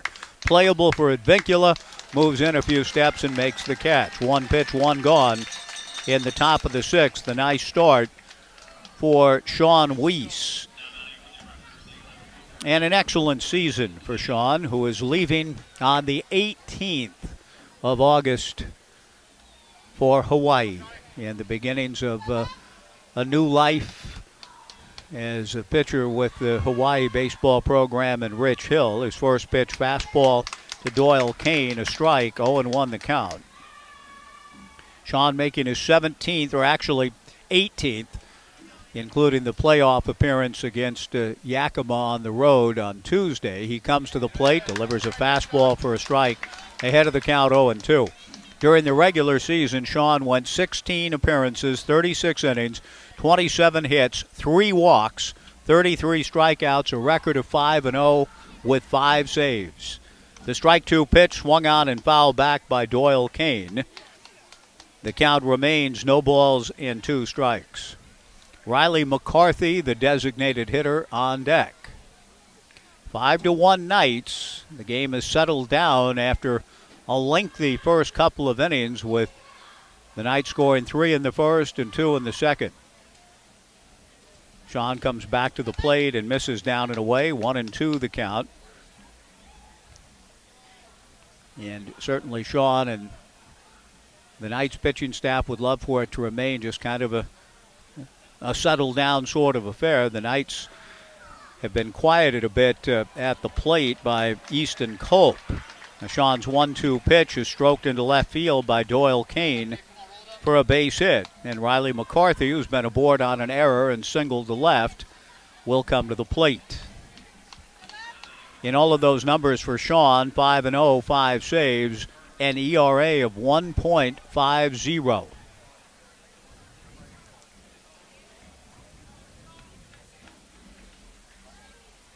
Sean out of the stretch and comes to Riley McCarthy, and he pops one up to shallow right field. Ryan Stafford coming in. The second baseman, Mason Lee, going out.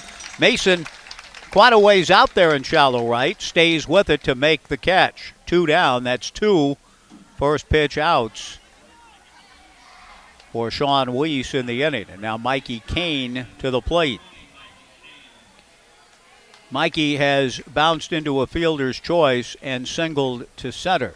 Now, Mikey is Oregon State bound, but he plays on, unlike Eli Kennel, in that Eli is a true freshman coming into the Oregon State introductory program and so on for all freshman students and student athletes as well. Whereas Mikey is coming from the junior college ranks in College of the Canyons. He swings and fouls one back in the count 0-1. But Mikey will be part of the fall ball program for Mitch Canham and the Beavers here. Right-handed hitter, open stance, awaits Sean Weiss. A man aboard, 2 down, top of the 6th, 5-1 Corvallis. Sean to the plate, hit foul down the right field line. A long run for Ryan Stafford into foul territory, makes the catch, and the inning is over. A solid frame for Sean Weiss. No runs, a hit, a man left. We go to the bottom of the 6th. The Knights 5 and the Raptors 1 on 1240 Joe Radio. Taste the incredible flavors of India at Evergreen Indian Restaurant. Enjoy delicious made-to-order Indian cuisine using traditional recipes and fresh ingredients, including a variety of entrees and tandoori specials. Evergreen Indian Restaurant is open for takeout orders from 11:30 to 2:30 p.m. and open for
In one of 24 Western or Central Oregon counties, you're entitled to membership privileges and the full financial services of Oregon State Credit Union. Oregon State Credit Union was the proud title sponsor of one of our biggest nights of the year, and annually is one of the great nights. The July 3rd fireworks night, over 3,000 on hand. Our thanks to Oregon State Credit Union for their continued support and for investing in all of our communities and dedicated to creating financial solutions toward making local lives better. Bottom of the 6th inning, Easton Culp delivers to Jonah Advincula. Jonah swings at the first pitch. It's a little pop fly into shallow right. Second baseman Jake Sukata goes out to get it. One away on one pitch, and Ryan Stafford, who is grounded to second, sacrificed and popped to second, the batter. The first pitch to Ryan Stafford in there for a strike. My friend Paul Blackburn here, who sits below, he's off getting a beverage of some sort, I believe. Paul, we miss you here, but he made the observation. Stafford pulls one foul outside of Brook Knight and down the line, bounding back onto the field to play. Doyle Kane will chase it down. No balls and 2 strikes. We have come this far into the bottom of the 6th. And I have not invoked one of our favorite locales at Goss Stadium at Coleman Field, namely Urchin Alley. And there are urchins out there awaiting. The strike 2 pitch gets away from Ryan, is swung on and missed, getting away from Isaac Lovings, who picks it up and throws Stafford out. 2 down, and Logan Johnstone, the batter. We've seen a couple of baseballs fly into Waldo Way, but there has not been, as far as I can tell, and I think Paul's right, not a single baseball has gone into Urchin Alley behind us tonight. That would be a first if we get through the entire game without it. Logan Johnstone takes the first pitch from Easton Culp, down and away, ball 1. Culp picking up for Will Dreyer and has been very good. The 1-0 pitch hit foul to the left, Waldo Way. The count 1-1. 10 in a row set down by the right-hander Easton Culp. 5-1 Knights, breaking ball just inside, but it has stayed 5-1 Knights thanks to Easton's fine work. He's kept his team within legitimate striking distance in the South Division Championship game. His 2-1 pitch missing low and inside to Logan, ball 3, 3-1. Briley Knight on deck. Logan at least trying to break the spell. 10 straight set down by Culp. The 3-1 pitch catches the outside corner. 3-2.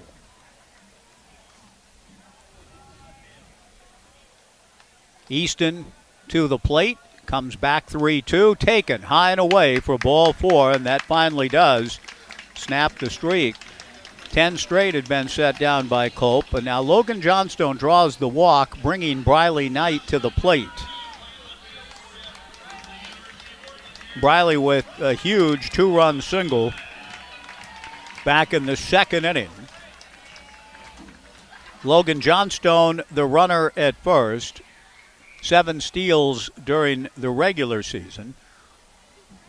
Culp set, delivers to Briley, high and away, ball 1. It's been a while since the Knights have had anybody on, any activity. I wouldn't be surprised if Logan has turned loose here to try to get the bag into scoring position for Briley. The 1-0 pitch, off speed and swung on and missed. The count 1-1. Culp has a high leg kick with nobody on, but engages in the slide step with the runner aboard at first.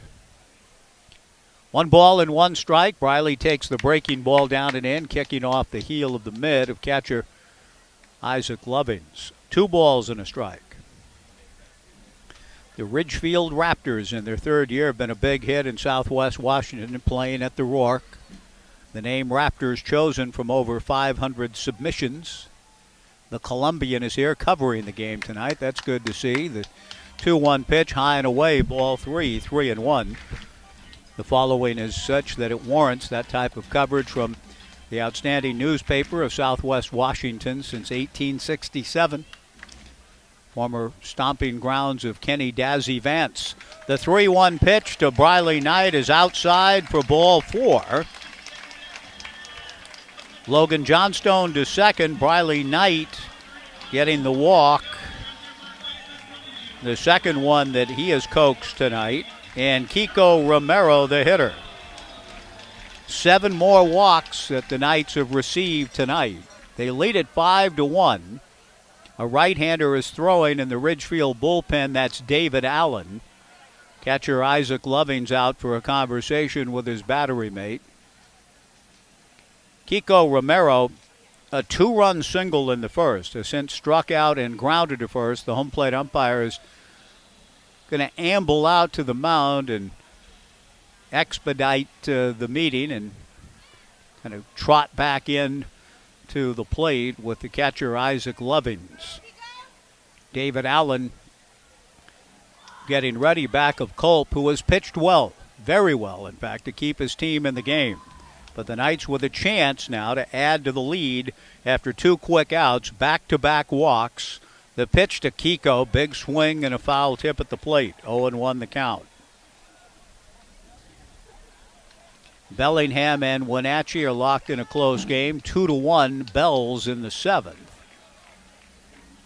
For the Knights, it doesn't matter a great deal in that they host regardless of who wins the game in the north, whereas Ridgefield would travel to Bellingham but host Wenatchee. The 2-1 pitch is low and in, ball 3, 3-1.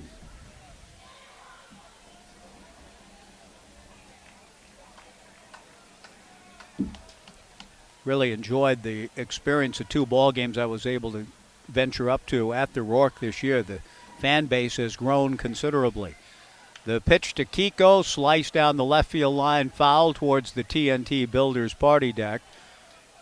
As I mentioned earlier, no one down there tonight, but Mr. Siegel's neighborhood is enjoying the view from the Omaha room tonight. And there's some folks down in Casey Corner as well. Very good crowd. Really looking forward to the number. Hope to get it here soon. But really impressed by, again, just the way that the Knights have insinuated themselves into this community with each year. It's tremendous to see. Kiko hits a high fly ball to right field and playable. Moving over and back a step or two is Trent Prokes to make the catch. The Knights get 2 men on base here in the 6th inning. They haven't had a hit since the 3rd. We go to the 7th. The Knights 5 and Ridgefield 1 on 1240 Joe Radio. If you're fed up with dirty grout lines, maybe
play. 5-1 Knights, top of the 7th. Sean to the plate. Fastball swung on and missed. 1-1 the count. Isaac Lovings, Austin Cavanis, and Jake Sukata in the 7th. Sean working quickly with battery mate Tanner Smith. Comes back to the plate and misses away. Ball 2. Around the infield, Kiko Romero at first, Mason Lee at second, Spencer Scott at short, Tyler Quinn at third, Briley Knight in left, Jonah Advincula in center, Ryan Stafford in right. The 2-1 pitch is fouled back by Isaac. 2 balls and 2 strikes to the right-hand hitting catcher for the Ridgefield Raptors. Ridgefield sweeping the Pickles in 2 in an interesting little series, particularly what unfolded at Walker Stadium. The 2-2 pitch just outside from Sean, ball 3, 3-2. Sean turns his back on home plate for a moment, a little frustrated. I think he felt that he had executed an out pitch there on Lovings, but the umpire deemed it to be just outside. Now from the stretch with nobody on, the 3-2 pitch, he gets his man anyway. Fastball swung on and missed, strike 3. The first strikeout for Sean, 1 away, and Austin Cavanis, the batter. Austin has lined to short and flied to center field. Chris Cota, the head coach for the Raptors in his 3rd year, has done a tremendous job. The 1983 Saugus High School graduate. The pitch on the way drills Cavanis. Sean Weiss hitting Austin just I think Tom Hanks might pronounce it in Forrest Gump, something along the lines of buttocks, or at least in that area. Cavanis hit by a pitch, and Jake Sukata to the plate. Good film, by the way. I mean, you all know Forrest Gump. I will say this, though, that the technique used in Forrest Gump anticipated by Woody and Zelig. The pitch on the way to Sukata fouled back, and the count 0-1. Jake, excellent ball player, had a tremendous postseason for the Raptors. Fully 6 hits, has scored the Raptors' run, opened the game with a base hit and scored. Woody's Zelig places the character of Zelig in historical situations with characters in the background, getting an at-bat at Yankee Stadium, at a rally in Nuremberg during Hitler's rise to power. These things and others, the character of Zelig, as in Forrest Gump, is shown in those types of historical situations. A ground ball to Kiko, throws to Spencer Scott for 1, on to first, double play. 3-6-3, the inning is over. Tremendous job by Kiko Romero starting the double play. He threw the ball a little bit off the bag, and Scott did a good job to do a little tap dance on the bag and throw on to first. One of the toughest double plays to turn.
with reference to USC and UCLA in a brave, bold new world. 5-1 Knights in the bottom of the 7th. The 2-0 pitch to Spencer. High and inside, ball 3-0. A 2-out single from Mason Lee. The Knights' last inning received back-to-back walks with 2 outs, but came up empty. Now Spencer Scott, after the base hit with a count of 3-0, takes high and inside for ball 4. And for the second straight inning, after 2 outs, the Knights have 2 on. We'll see if they can cash it in this time around. Jonah Advincula to the plate. David Allen is throwing again back of Easton Culp, who has allowed just 1 hit since the 3rd inning. That was Mason Lee's single with 2 outs. And he's allowed just 3 hits altogether. So Culp has done a tremendous job. 3 hits and no runs. Working into the bottom of the 7th. The pitch to Jonah, a little bit low, ball 1. Jonah bound for Washington State. He's had an excellent summer for the Knights and a good ball game tonight. Hit by a pitch and scored in the 1st, singled to left and scored in the 2nd, singled again in the 3rd, popped out in his last at-bat, swings and hits 1 foul to the left and out of play. 1 ball and 1 strike with 2 on and 2 down. The Knights leading 5-1. But plenty of goose eggs up on the board since early. Ridgefield scored its run in the 1st. The Knights 3 in the bottom half of the 1st and 2 in the 2nd. Neither team has scored since. Advincula takes a strike from Easton. And the count goes to 1-2.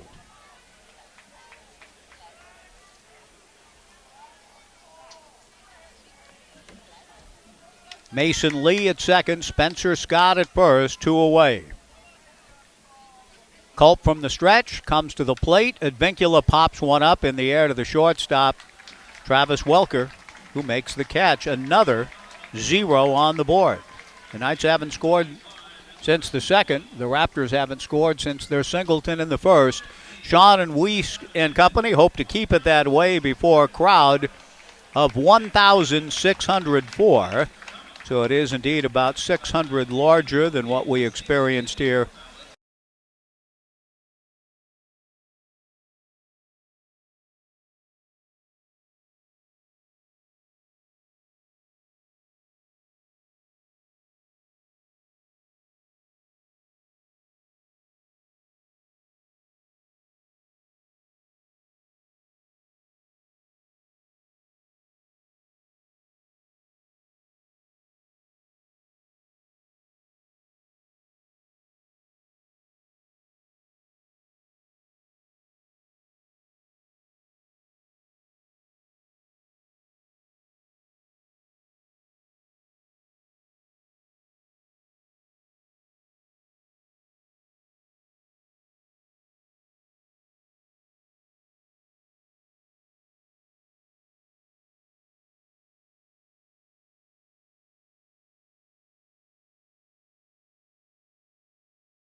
Safea Mawai for the Raptors in the 8th. The 1-1 pitch, a fly ball to right. Ryan Stafford moving over, and he's there to make the catch.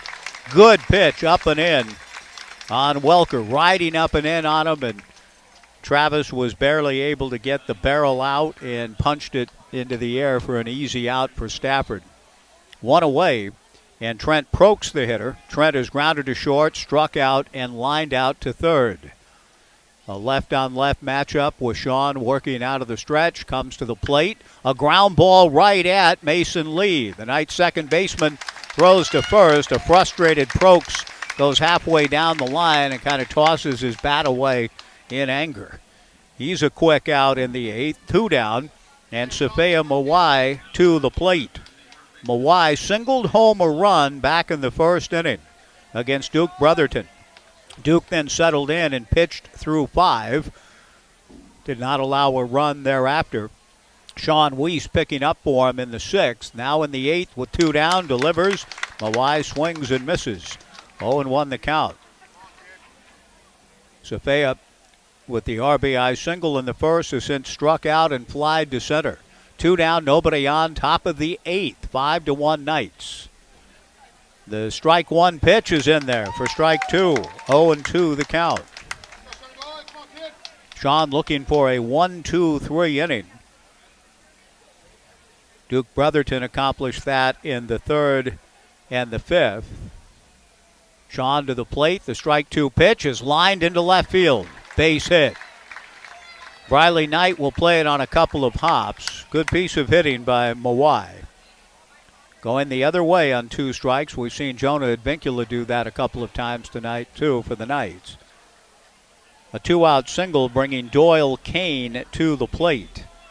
Kane has bounced into a force play, grounded to second, and singled to left.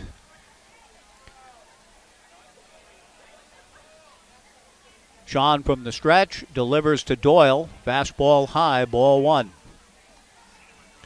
1,604 on hand. And a few of those out in the alley waiting hopefully. The 1-0 pitch, there it comes. The first one tonight into Urchin Alley. And the amazing thing is these kids, their ability to read, I mean, as soon as the ball was in the air, there were about 7 or 8 of them playing the carom off the brick facade of Dixon Rec, and that's the first one to make it into the alley tonight. The 1-1 pitch is popped up down the right field line. A long run for Ryan Stafford, and he lets it land in front of him for a base hit. And I'm not sure what happened to Ryan there. Into third base goes Mawai. A single for Kane. Runners at first and third and 2 down. I thought Stafford had a pretty good chance to catch that ball, and he seemed to give up on it and allow it to drop in. And I don't know if he lost the ball coming down from the bank of lights or what, but it looked playable. And Stafford may not have had the best of reads. 2 down, Riley McCarthy, the batter, with runners at the corners. Back-to-back base hits with 2 outs.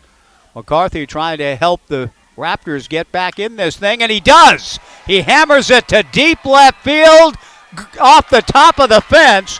1 run is in. Mawai scoring. Doyle Kane to third, and into second with a double goes McCarthy.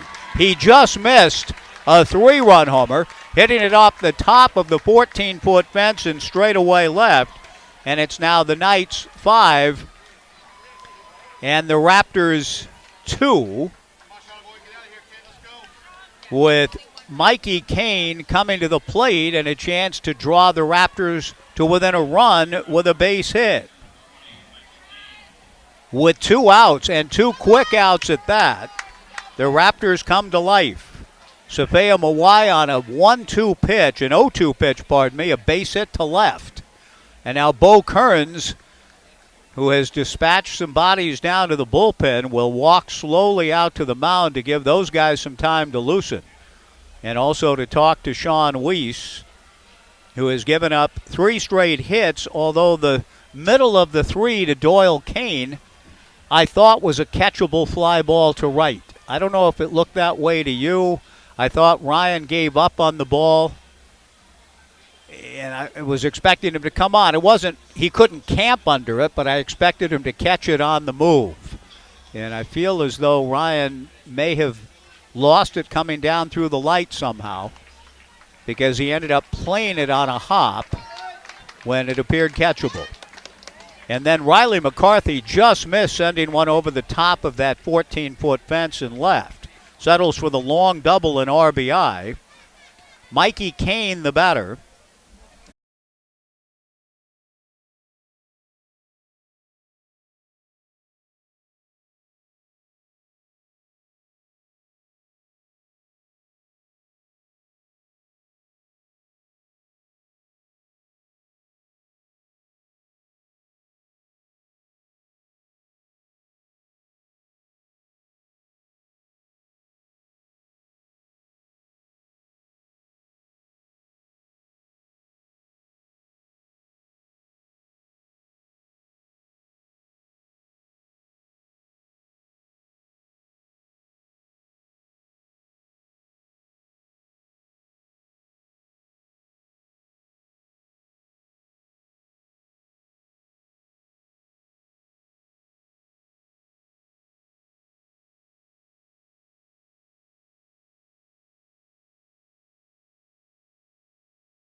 Takes over to try to keep it a 3-run game and give his team a shot when the Raptors come to the plate in the ninth. Allen ready to go to Ryan Stafford, and Ryan takes a first pitch strike. 0-1 the count.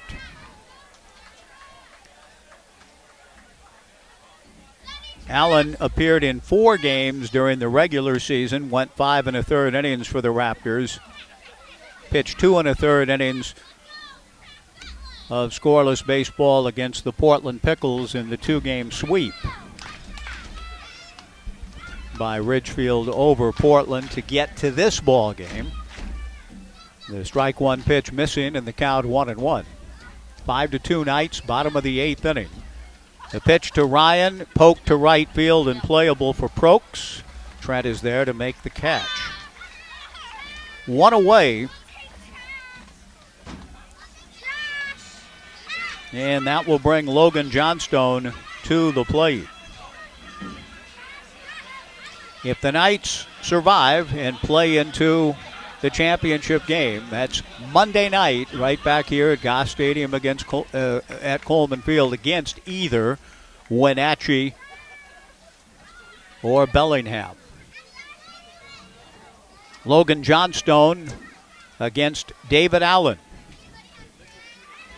The first pitch, breaking ball down and in, ball 1, 1-0. When the Raptors bat in the top of the 9th inning, Isaac Lovings, Austin Cavanis, then back to the top of the order, and Jake Sukata, the scheduled hitters.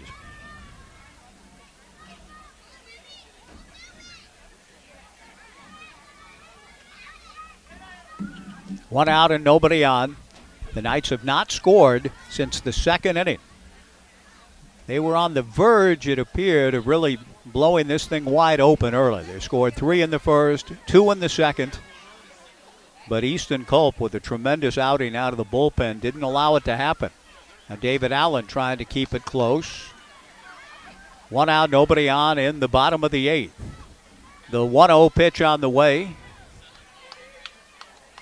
Logan takes low for ball 2. Logan has walked 3 times. The Knights have drawn 7 more walks tonight, 5 in first 2 innings. The pitch on the way, grounded to the hole at short. Welker slides into it, gets up, throws a one-hopper dug out by Safea Mawai. Good play. 2 down. Briley Knight to the plate.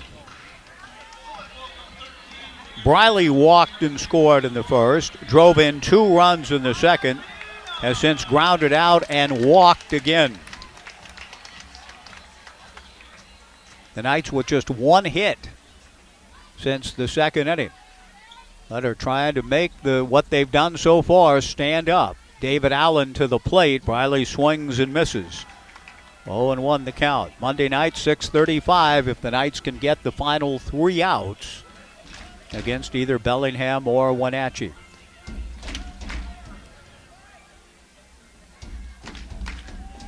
The shortstop, Travis Welker, way over to his left. Briley swings and gets out in front and hooks one deep and foul beyond Casey corner. The count quickly, no balls and 2 strikes. Matt Scott would get the baseball for the Knights in the championship game. But first things first, the Knights still at the plate in the bottom of the 8th. They still need 3 big outs here. Right-hander David Allen peering in to Isaac Lovings. And now kicks and comes with a strike 2 pitch. Briley hits it back up the middle to the left of the shortstop, Welker, who slings it over to first for the out. Because of the positioning, shading Briley up the middle, Welker able to handle that one with relative ease. And the Knights go down in order. Sean Weiss going to the bump looking for another save, 3 outs away as we go to the top of the 9th. Sean and the Knights trying to play their way into the championship.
Want to get out of the house, do something fun this fall? Fall leagues are now forming at Highland Bowl. Yeah, fall league is good exercise. It's inexpensive and it's perfect for beginners. With lots of different leagues to choose from each week, you're sure to find something that works for you. For more info, call or stop by Highland Bowl. They're on 9th Street in Corvallis, or log on to highlandbowl.com. We set 'em up, you knock 'em down. Highland Bowl. 1240 Joe Radio. Sean Weiss, top of the 9th inning, delivers a first pitch fastball strike to Isaac Lovings. 5-2 Knights, 3 outs away from playing for the championship on Monday. The strike 1 pitch swung on and missed, and the count 0-2. Bellingham leading 4-2 in the top of the 9th inning over Wenatchee. The Knights leading here 5-2 in the top of the 9th inning against Ridgefield. Sean back to the plate. The strike 2 pitch, fastball, got him swinging, 1 away. 3 fastballs and a strikeout for Sean Weiss to open the top of the 9th inning Austin Cavanis, the scheduled hitter. I wonder if he may be called back. Sean Weiss with 1 out and nobody on. Chris Cota walking down the line looking for a hitter, it would appear, with Cavanis, the left-handed batter, scheduled. And we'll see if Coach Cota has a right-handed bat to bring in here. With 1 out in the top of the 9th inning, the Knights leading 5-2 and 2 outs away from playing into Monday night's championship game. Waiting for somebody to pop out of the dugout on the first base side. And someone finally has. And it's Alex Sepulveda. Alex will be the hitter. With 1 out in the top of the 9th inning. Sepulveda did not play in the series against the Portland Pickles. Sean Weiss delivers to Alex up and away, ball 1. 1-0. 1 out, nobody on, top of the 9th inning. 5-2 Knights. Sepulveda swings and doesn't get the 1-0 pitch. 1-1 the count. Alex out of College of the Canyons and from Crespi, California. 1 ball, 1 strike, 1 out. 5-2 Knights, top of the 9th inning. Sean from the stretch delivers the 1-1 pitch on the corner. Strike 2. 1-2 the count. And a little cowbell going on here to our left, trying to help the Knights bring this thing home. Sepulveda, 235 on the season, a homer, 16 runs batted in. Swings, it's a ground ball slowly. Spencer Scott's way. Spencer up with it, fires to Kiko Romero. 2 down in the top of the 9th inning. The Knights are an out away from playing for the championship again. And Sean Weiss looking for that final out. And another save. He would try to save it for Duke Brotherton. With Jake Sukata the batter. Sukata, an excellent ball player and a tough out. Sean induced him to ground into the rare 3-6-3 double play ball to end the 7th inning, and he starts Sukata with a fastball strike here. 0-1 the count. 2 down, nobody on in the top of the 9th inning. The Knights are 2 strikes away. Sean delivers just inside. Just the operative word. 1-1 the count to Sukata. Sukata singled to open the game and scored the first run for the Raptors.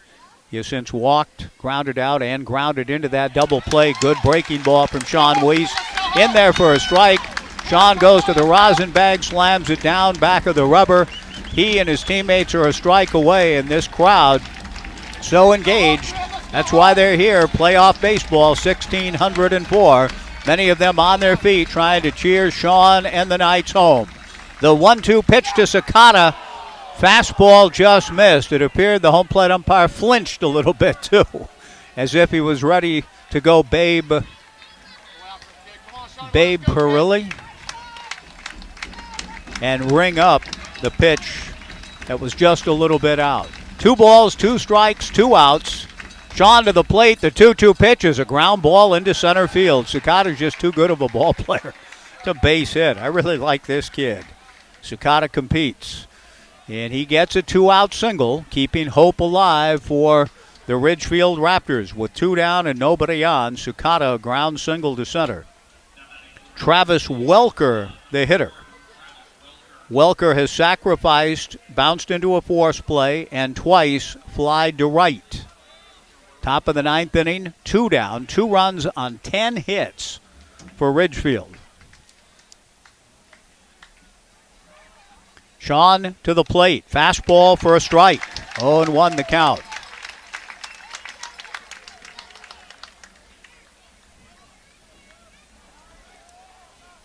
Kiko Romero holding Sukata on at first. 5-2 Knights, top of the 9th. The strike 1 pitch is popped up on the right side. Kiko Romero and Mason Lee. Romero stays with it to make the catch, and the Knights advance to the West Coast League's championship game.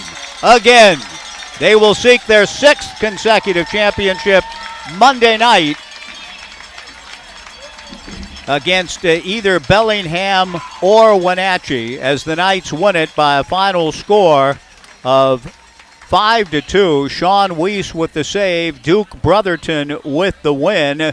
Offensively, the Knights getting a key 2-run single from Briley Knight, a 2-run single from Kiko Romero, and Kiko starting with the double play. Kiko Romero with the 2-run single and the 3-6-3 double play and catching the final out. The Knights advance to the championship game Monday against either Bellingham or Wenatchee. The Knights 5 runs, and Bellingham just did win and beat Wenatchee, so we do know now that it'll be Bellingham and the Corvallis Knights for the West Coast League championship game Monday night right here at 6:35. And we look forward to seeing so many of you back here as the Knights try to bring this thing home for a 6th consecutive time. 5 runs, 7 hits, and 1 error for the Knights. 2 runs, 10 hits, no errors for Ridgefield. The Raptors had taken 4 of 6 from the Knights during the regular season, but in the clutch, when it counted, the Knights found a way to come through, scoring 2 runs in the first inning and 3 in the second. Kiko Romero with a 2-run single, and Briley Knight also with a 2-run single. The key blows offensively for the Knights. Tremendous pitching from Duke Brotherton and Sean Weiss. Brotherton the win, Weiss the save. A good season for the Ridgefield Raptors. They advance to the semifinals in the West Coast League playoff in the new format. But it's the Knights in a familiar spot with a chance to win a game in this ballpark and win another West Coast League championship Monday. We hope you'll come back out and join us tonight. 1,604 on hand. It was a great night, and we appreciate you taking time to join us.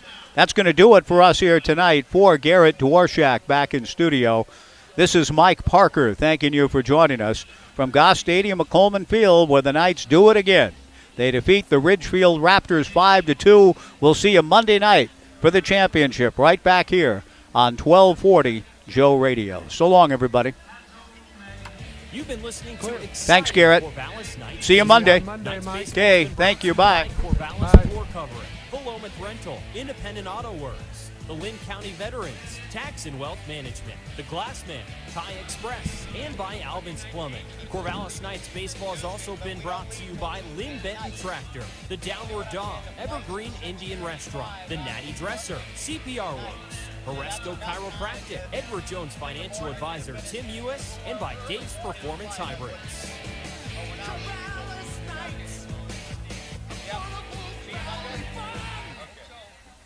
Good. Yeah, that's the only way I could do it. This is quite